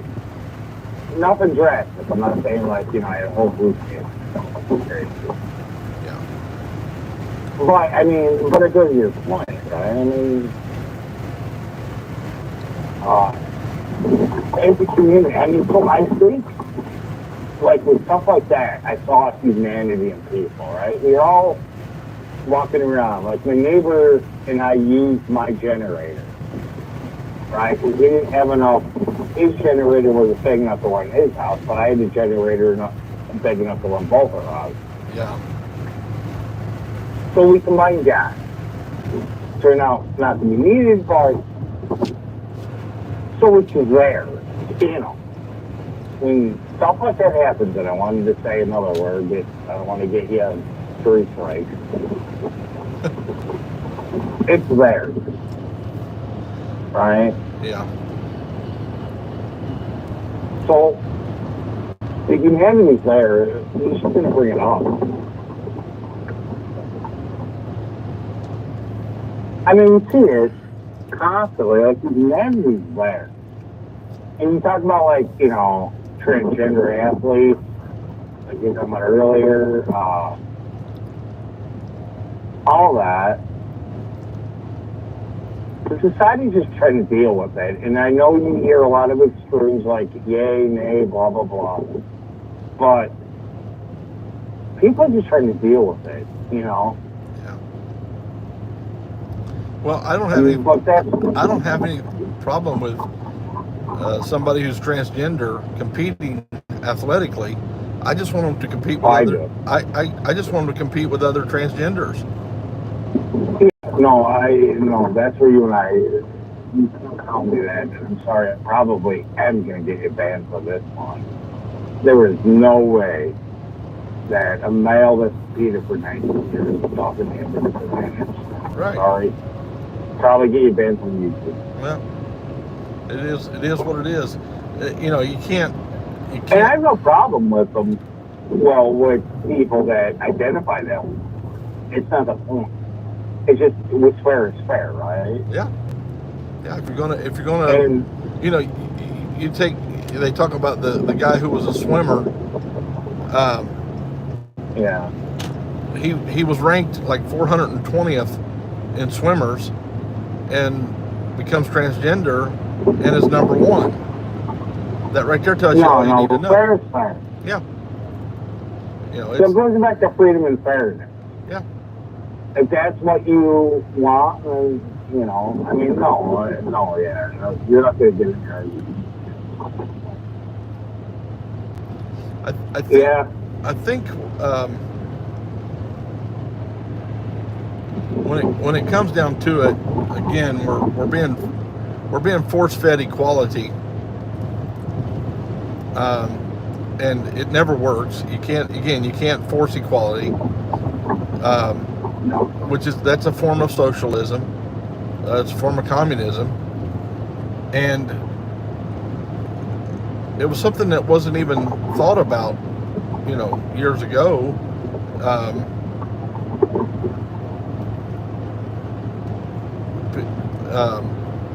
You know, if you live out in the woods by yourself, if you're a good hunter, then you'll be all right. But if you're a bad hunter, you're not going to do all right.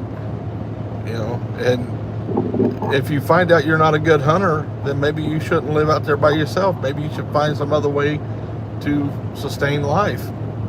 And we don't want people to fail anymore, and we keep protecting against failure, and we create a system of society that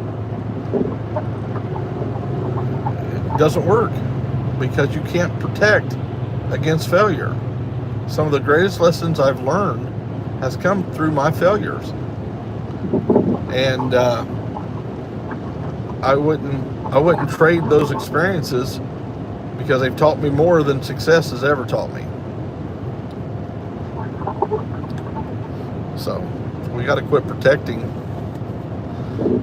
Got to quit protecting failure. It's like, you know, when you pull a muscle, that's actually not a bad thing. It's warning you that what you're doing is you're doing it incorrectly, and that you need to stop right now.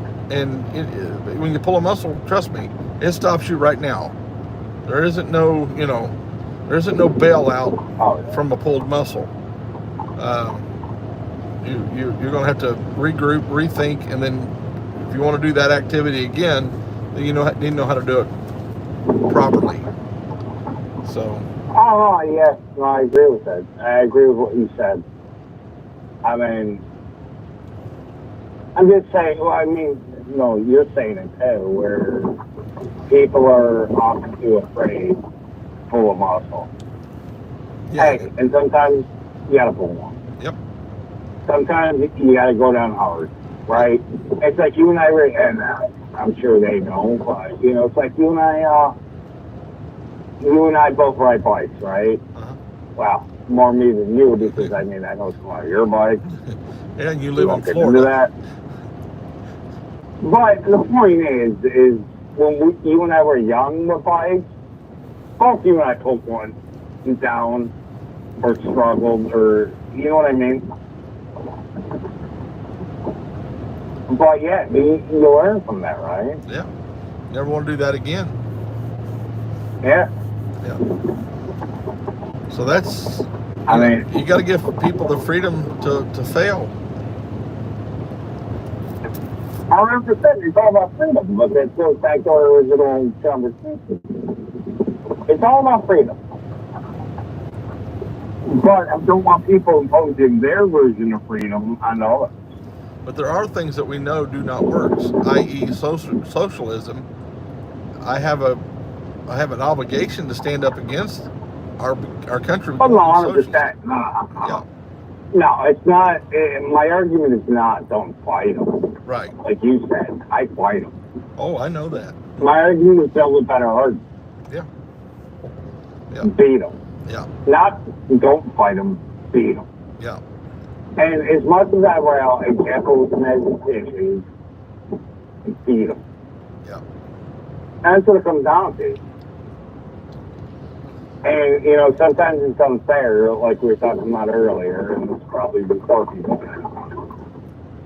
You know, as far as the movement, listen, being conservative right now, there's no other way to slice it. You're going to get judged in the ground. Is it right? No. No, not at all. But it just is. So be Yep.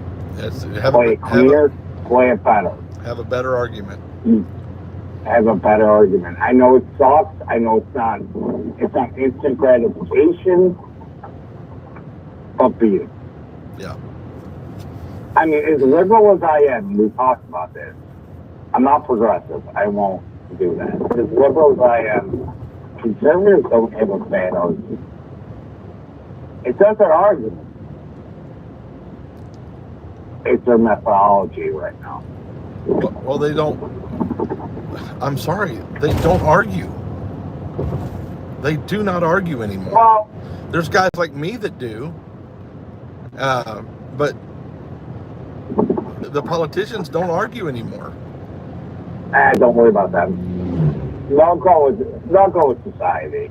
Yeah. If conservative is, if conservative, fuck, I don't like it. I'm sorry, I got damn again. If conservatism hasn't won the day, as far as argument, they'll eventually go to that side. I mean, it's just politics is a reflection of society. Yeah. But there still has to be a set of rules that everybody follows. You know, the Constitution, that is the limit on the federal government and on state governments. You know, if it's a state constitution or the federal constitution, depending on which one you're using, that is the limit of what government can and cannot do.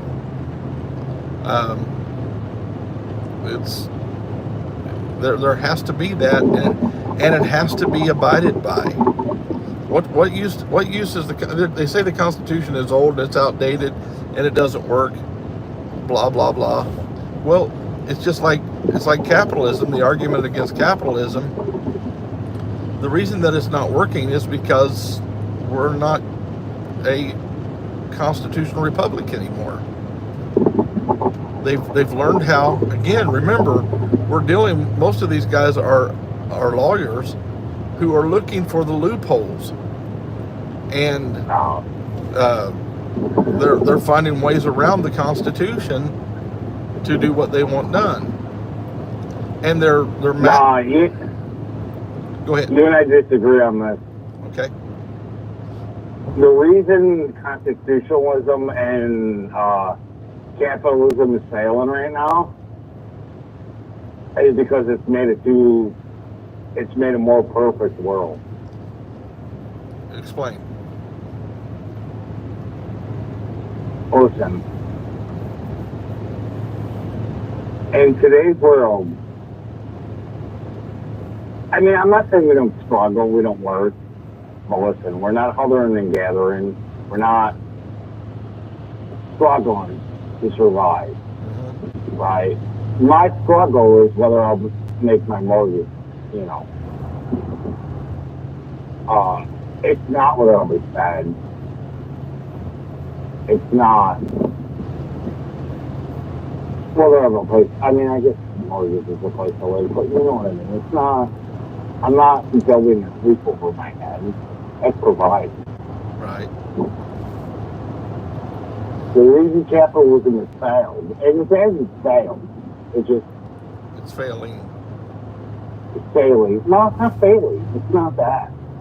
It's doing its job too good in a lot of ways, right? It's just what? It's doing its job. I got a roof over my head. I got a job. Uh-huh. You know, I got a bike. 2 of them. Not yours. But we don't get into that. Now we're going to have to get into it. Yeah. But I've done all right for myself, right? Right. To become complacent in a lot of ways. Oh, I see where you're going. So that's why capitalism breaks down. It's not the fundamental principle of capitalism that breaks down. It's our perception of capitalism that breaks down. Right. And that's the problem. Capitalism always fail, right? I mean, well, capitalism always deal with. It's not that it's failing. It's that it's doing all right. And don't get me wrong, and we talked about this. Capitalism leaves a lot behind, right? You know, you got your people that work at McDonald's that try to make a living, and they just can't. So that's the problem that it faces, but you know, I mean, the biggest thing about capitalism is we have internet, right? We have food for the most part. We have internet. We can complain on Facebook. We can drink beer. We can do whatever.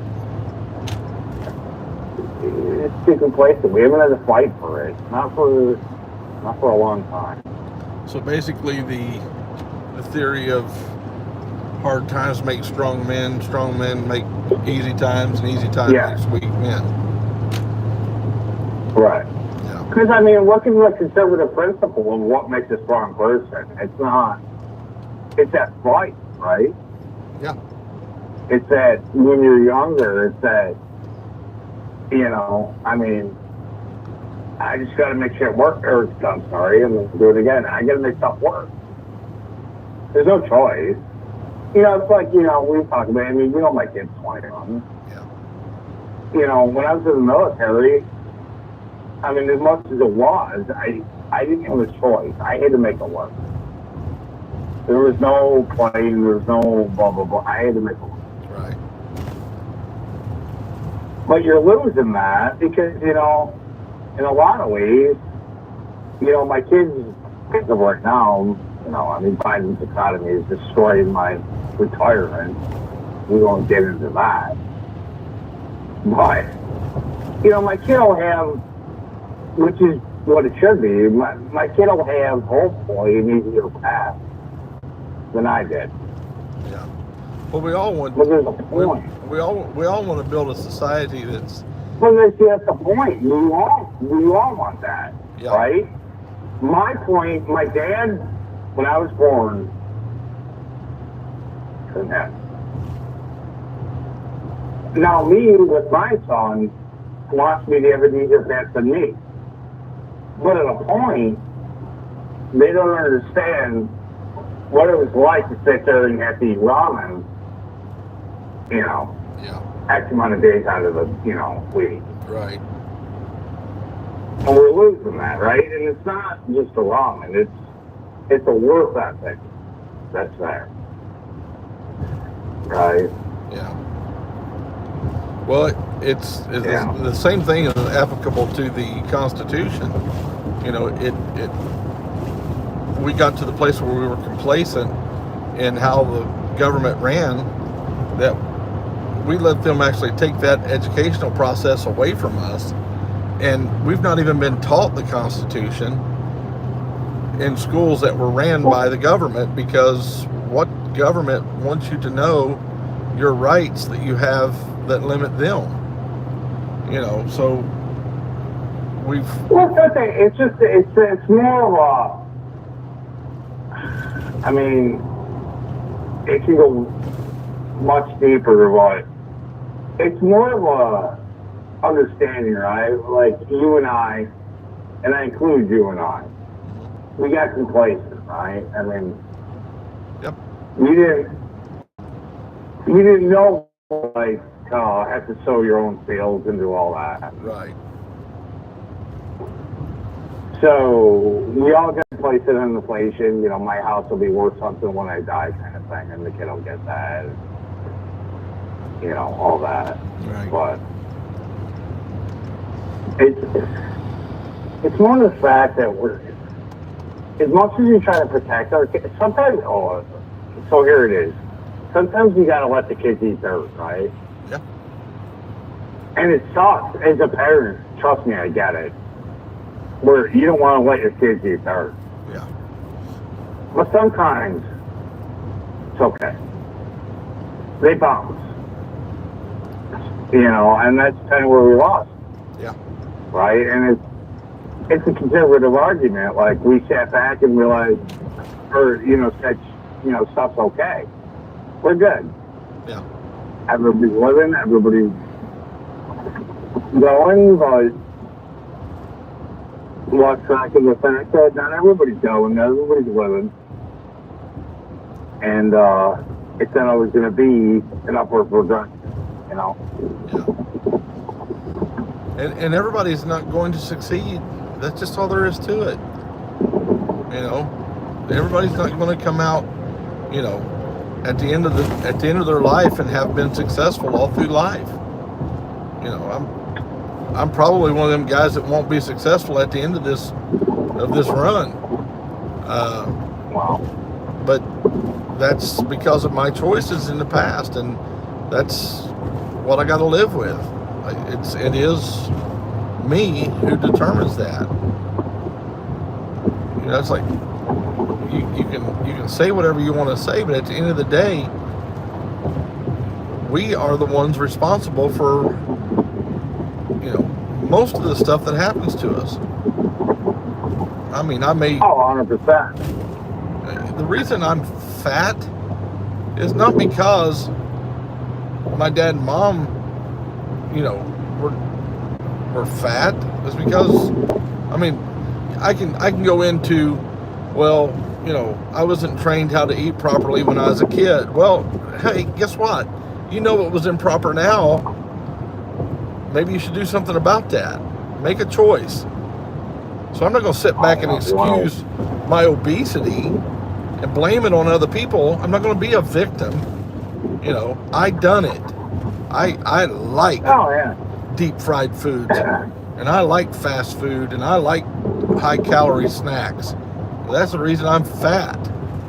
It's not because of my upbringing. It's not because of Southern cooking.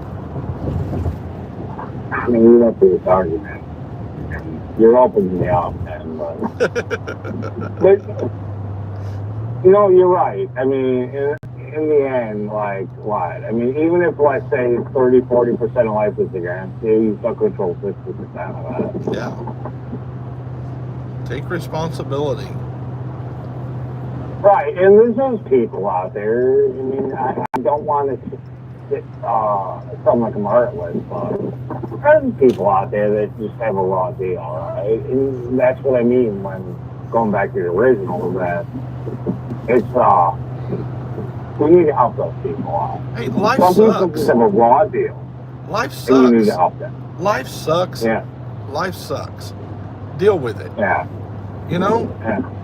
Well, there's a deal with it, and there's, I'm going to help you. Much like a handout. I don't mind helping people as long as they use it there is a to help themselves. There is obviously going to be a class of people that needs our assistance. Obviously. That's not who I'm talking about. Right. You know, I'm talking about, you know, a guy that was, in the same token, I see people who were given, you know, horrible deformities at birth. Just the other day, I saw a guy come out on a stage, and he had his legs. I don't know what they were. They were legs, but they were like real short and very deformed. His arms were extremely short, but this guy was ripped up. I mean, he was a bodybuilder. And he was coming out and striking the poses, and the guy was a monster. I mean, he was ripped up. He didn't let his disabilities that he was born with hold him back. He grabbed him by the throat and said, "You don't own me." And that's, you know, that's the kind of mentality that needs to return to American society, is that you don't own me. Now, again, there are people that guy had, you know, physical disabilities. There are people that are going to have mental disabilities or psychological disabilities that, you know, they can't function at a level that they're going to need help. I'm not talking about those. But, and to use them as an excuse is a cowardly approach. It's a very cowardly approach. Everybody knows that we got to help, you know, and again, that's that morality that I speak of. There are those that need our help. But to slide that over onto people that can do but don't do, I'm sorry, I'm not going there.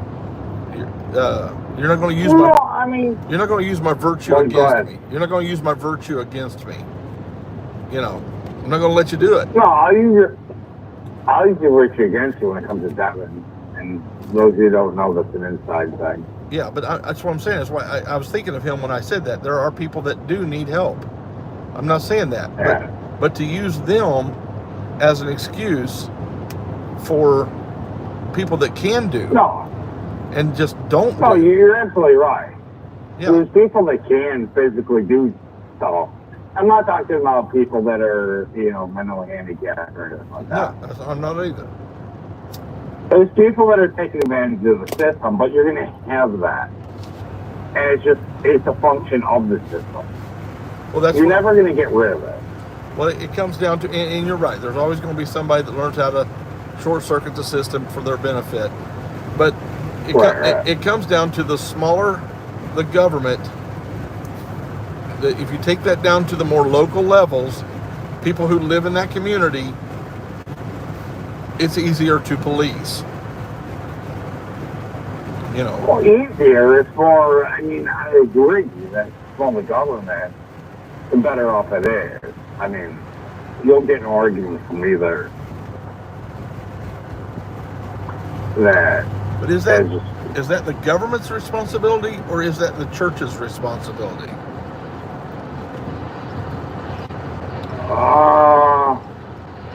You want my honest answer on that? Yeah.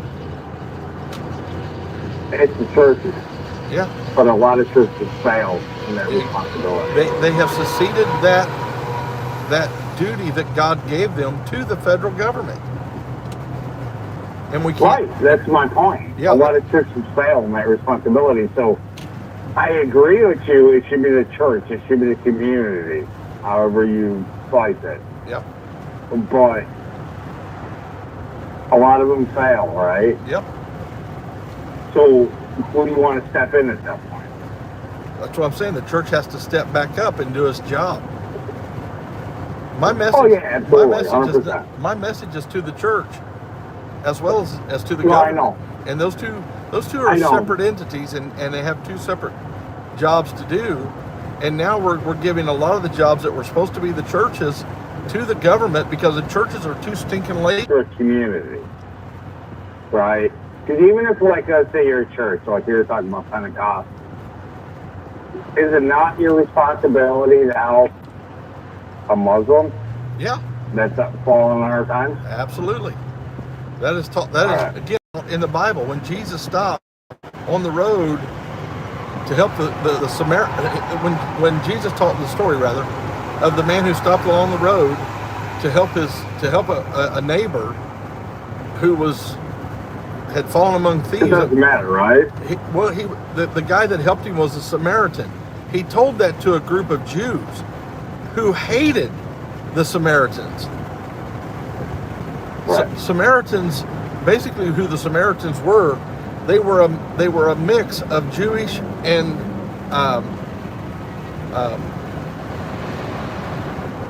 other nations that had when they went into captivity. They were products of rape, and because they weren't full-blooded Jews, the Jews of the day, the Pharisees, the hypocrites, ostracized them, and they were hated. They were still Jews. They still believed in Judaism, and they were actually practicing it at a purer level than the pure-blood Jews who were leading Jerusalem at the time. So when Jesus gave that parable, it poked an eye out. He put his finger dead in their eye when he gave that parable. Right. No, I agree with you. I mean, that was my only point. That was my point. Where it doesn't matter who you are, right? If you're, look at. Okay, let's make this personal for a second. It's not really personal, but let's make this personal, right? Okay. When we're riding a bike, you and I, we never rode together. I've been trying for years to do it, but if we ride together, if we pass each other, what do? We wave. Well, how do we wave? Fingers, 2 fingers, down low. 2 fingers what? Down low, right? You said? Right. Why? It's a biker thing. Well, it's a biker thing, but why do we do 2 fingers down low? Why is that a thing? I don't know. Well, keep 2 down. Oh, okay. Never heard that. Yeah, you do 2 fingers down low. Yeah. Because it's keep 2 down, right? You're riding on toes. Right. And you want the other guy to keep you down low, right? Yeah. Because if you're not on a bike. Right. Yeah. But do you ask a person, and I'm not saying you, this isn't in general, right? Yeah. Do you ask the person's religion, No. political affiliation when you do it? No. You just do it, right? Right. Why? Because we're both bikers. We're both bikers, right? So that's my point, right? Well, and it isn't against you. It's just to my point. We're both bikers. That's one thing we have in common. Yeah. So we have that brotherhood. Yeah. Brother sisterhood. For those of you females that ride a bike, which rock on, by the way. Which Doug's wife is. Which my wife is, yeah, absolutely. As a matter of fact, she wrestles the bigger bike out of me more times than I get it. We won't get into that. Well, but yeah. The moral of that story is the question he was asked before he told that story was, who is my neighbor? And he chose, he chose a Samaritan. And look who he says passed by him. It was a priest and a Levite that passed by him. Right. What's the point? We're bikers, right? It doesn't matter whether you're Pentecostal, Baptist, Lutheran. You got a brotherhood there. It doesn't matter. If the guy goes down, you can stop and help him up, yeah? Right. You can make sure he's good. You can do what you gotta do. Yeah. And it doesn't matter what religion you are. No. You're progressive, Democrat, no. None of that It's matters. just, in that moment, that's what matters. It's just humanity. That's what drives that. Because you've got that one thing in common, right? That's the one thing.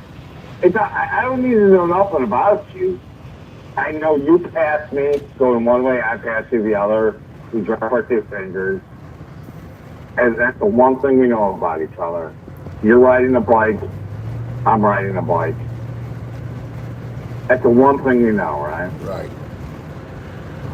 It doesn't matter beyond that. The guy goes down, you're not going to sit there and ask him, well, are you progressive? You can do that. No. Nope. That's what we need to get back to. Yeah. That's what we need to be as a people. Right. We need to get back to that. Right. It doesn't matter whether you're progressive. It doesn't matter. It's a progressive, you help her. I mean, I know you're not saying this, but I'm kind of going, and I get you on the morality of it all. But that's why you call it morality, and I get that. I call it humanity. Right. Just be a person. Yeah. And you know what? You might help somebody who hates you because you oppose his little beliefs. That's cool. That happens. Yep. You ever see anybody try to rescue a dog?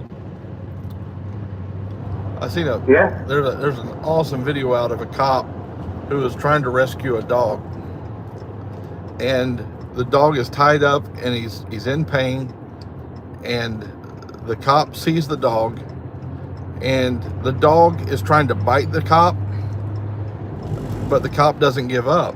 He doesn't take it personal. He doesn't take it as an offense. He understands why the dog is doing what he's doing, and he helps the dog. And then the dog is all over him, licking him. You can see. I saw that video. If you haven't seen it, go on YouTube. You'll find it. It's phenomenal. The dog shows his gratitude better than any human ever would.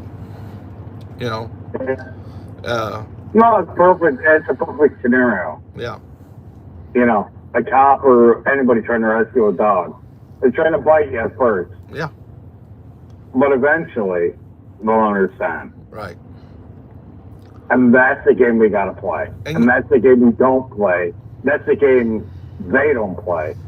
That's everything. Even a better example is I have seen videos of deer hunters who came across a deer that was tangled up with another big buck, tangled up with another buck.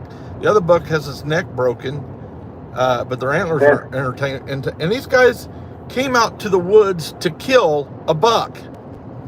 But when they saw that situation, they and the buck is fighting them the whole time, but they free that buck and they let him go, and the buck gets up and runs off. No thanks, no reward, no nothing, but they done it because it was the right thing to do at the time. And the right thing was fair. Yeah. It's a fair fight, right? Right. And I know, and I get it, that the people thinking the left doesn't fight fair. A lot of them don't. Yeah. They don't. But you have to fight fair. Yeah. Because if you fight fair, and I'm sorry, it's going to take, and like we were talking earlier, you're going to in the meantime. Yep. You're going to get a lot of shout down, ridicule, but you got to fight fair. And I know people think I'm naive, but as I told you, we're not fighting a battle. We're fighting a war. Right. And you got to fight fair. Right. Because we saw, and I'm not sure you want to go here, but it is what it is. No, I was going to go there. January 6th. I was going to go there myself. You saw January 6th. Yep. They're stupid. Dumb. Because even if you know they're not going to fight fair, you know this. Yep. Cleaner than the other guy. Yep. And you know the rules. And even if it was people that were instigating the actions, don't fall to the trap. No. Don't fall into the trap. It's stupid. You know, for months. That's what they want you to do. That's exactly right. For months, I've had people trying to bait me into traps, trying to bait me into violence, and you know that's what they want. Yeah, and so one day I went out with a bullhorn, and I just gave them a little taste of their own medicine, and they within a few seconds, they turned to violence, and then accused me of being violent because I responded. Right. Because I responded to their violence. Excuse me? But that's what they want. It's exactly what they want. That they want violence. They want that. Because they're going to put you on parade like January 6th. And so Dave knows I don't have much love for those people because I think they're stupid. Well, that's what they wanted you to do. They bought into it. I still stand with the J6ers. I still stand with J6ers, those that are in jail, because they're being railroaded. Like I said before, you know, talking about this before. But you knew that. Yeah. They knew. If you thought about it, you knew that was the outcome. I'm not saying they're being unfair. I mean, I'm not saying they're not being persecuted. It's none of that. Yeah. But they were stupid for doing that. Yeah. And it's like I tell you, and you got to do it cleaner. You got to do it better. You got to do. Yeah, I get it. I guess in January 6th, people, a lot of them are being screwed over. Oh, but they were. What's happening to them in the jail is, I don't know if you've heard what's going on down there, but we have people down tonight, and the stories that we're getting out of the prisoners themselves, it's unconscionable. There is absolutely no way that is an American justice system. There is no way in the world. No, it's not. That's an American justice system. No, but you know the game they're going to play. Well, the thing about it is we have to stand against the injustice, and call for what is right. You know, there are people. Sure, absolutely. There are people. But you were right. There are people that were in J6. I had a reporter ask me one time. He says, "Do you agree with what happened on J6?" And I said, "No, that's not how we do things." But at the same time, I can support those who are being persecuted, unjustly persecuted, because you know you can't. A guy that's breaking out windows and smearing feces on the wall, that's the guy that needs to be held accountable. That's not even a protest. That's just vile and nasty. So, but you can't lump Grandma, who was down there because she's a big Trump supporter, into that same group who walked into the Capitol on the other side and make her an insurrectionist. I'm sorry, that was not an insurrection. You know, and this is it's like the Paul Pelosi thing, getting hit with a hammer. You know, this morning while we were having our morning meeting, somebody was making jokes about that particular incident, and I know why they're doing it. It's not because, you know, somebody got hit with a hammer. is because the left immediately, the media rather, immediately jumped on that story and tried to spin it as a pro-MAGA, linked it. The president himself linked it to January 6th. I believe it was him, I heard just today. Linked it to January. No, it wasn't him. It was, no, who was it? Well, anyway, it was some politician linked it to J6. How in the world does that equate to J6? No, but they're going to play that game. The thing about it is, and that's what we stand against. That's what we've got to stand against. This nonsense, this stupidity, we just can't let it go unanswered. You want a real protest? Have live music, have ribs. Make it a party. It's allowed, but yeah. Yep. Have live music, have ribs, make it a party. Look at Ontario. Ontario, man, they were laughing about having bouncy houses and saunas and stuff like that. No, that's how it is. Look at the power. I know. Go ahead. The power of that protest is undeniable. The problem is when you become violent, they're gonna. Oh, always. Well, they're gonna exploit, right? Like January 2nd, you said to grandma, right? I mean, was she violent? No. But they got their headline with it. Yep. Yeah. You already know, right? The media's out for blood. Yeah. The government right now is out for blood. Yep. Everybody's out for blood. So they're gonna make an example. Yep. So don't. I mean, I know it sucks, but that's why I go with stop facing the battle. Well, that's face the war. That's like my particular case. They're gonna. I think they're going to try to make an example out of me for what I done on July 4th. Okay, I'm not crying about it. I knew who I was going up against before I done it. I knew who I was fighting. I knew why, and it's exactly why I done it. I know, but like I said earlier, you gotta play chess, whether you're playing checkers, right? Yeah. Sometimes you gotta slip into a little bit of Monopoly too. How did the Free Speech Berkeley people, which it should have, but how did the Free Speech Berkeley people win? Yeah. They won by putting the flower, right? And trust me, I'm from Ohio. I know Penn State. I get it.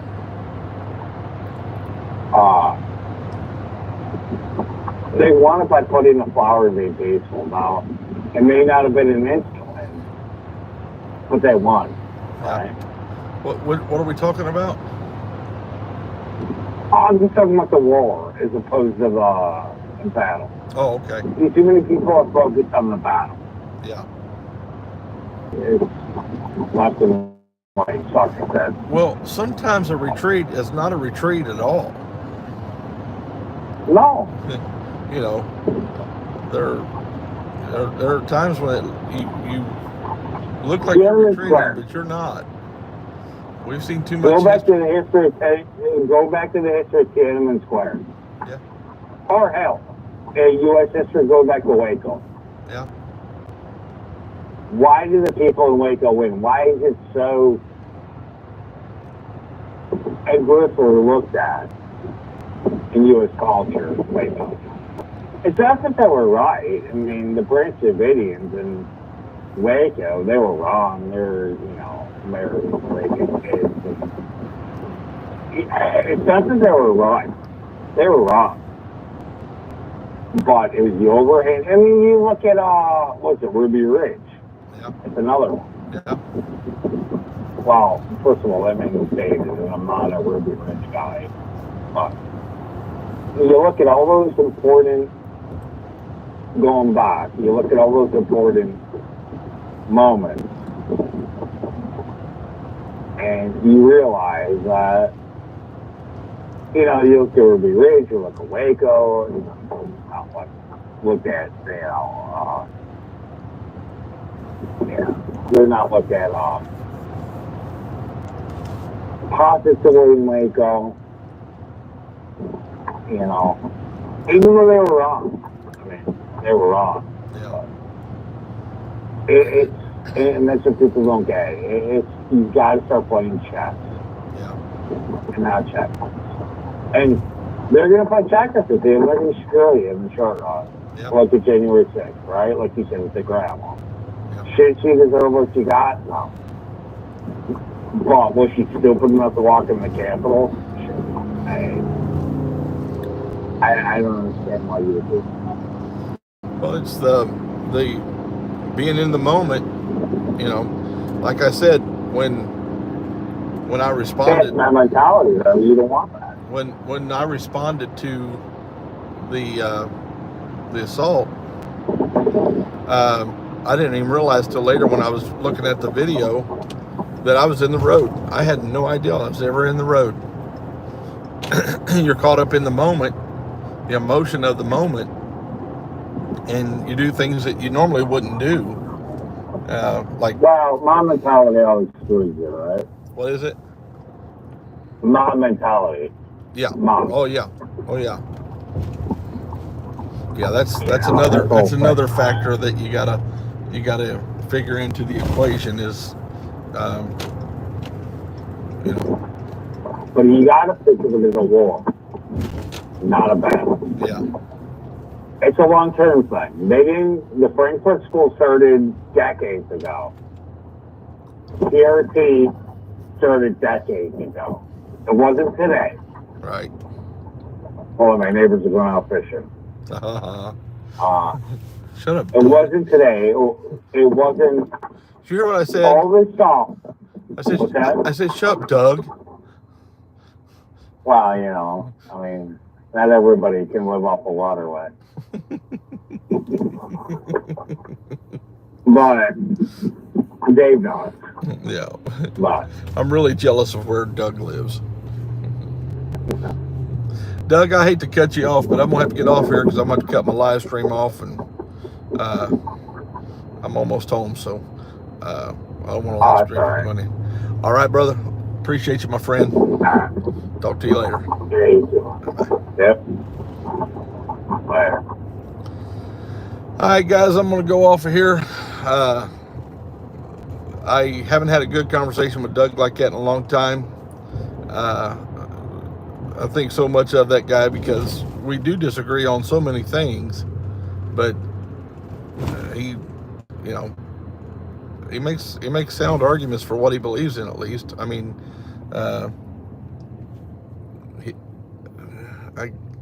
the abortion thing, he's struggling with that himself right now, which I'm glad he said it that way. It's a moral issue for him. He really struggles with it. So, but he'll come around. I believe that. We've argued about it many times. So, but man, I got a lot of respect for Doug. He's one of the finest. He's one of the finest men I know. And he's a dear friend. So, well, listen, I love you guys, and I'll let you go. I hope you enjoyed the ride home with me, and I'll talk to you when I can again. All right, I'm gonna try to do a live with Mom, and just sit her down and talk to her about some of the stories that I grew up on from her upbringing. Really interesting stuff. So, might even get some of that in tomorrow. But you guys take care of yourself, and I'll catch you later. All right. Talk to you later. Bye.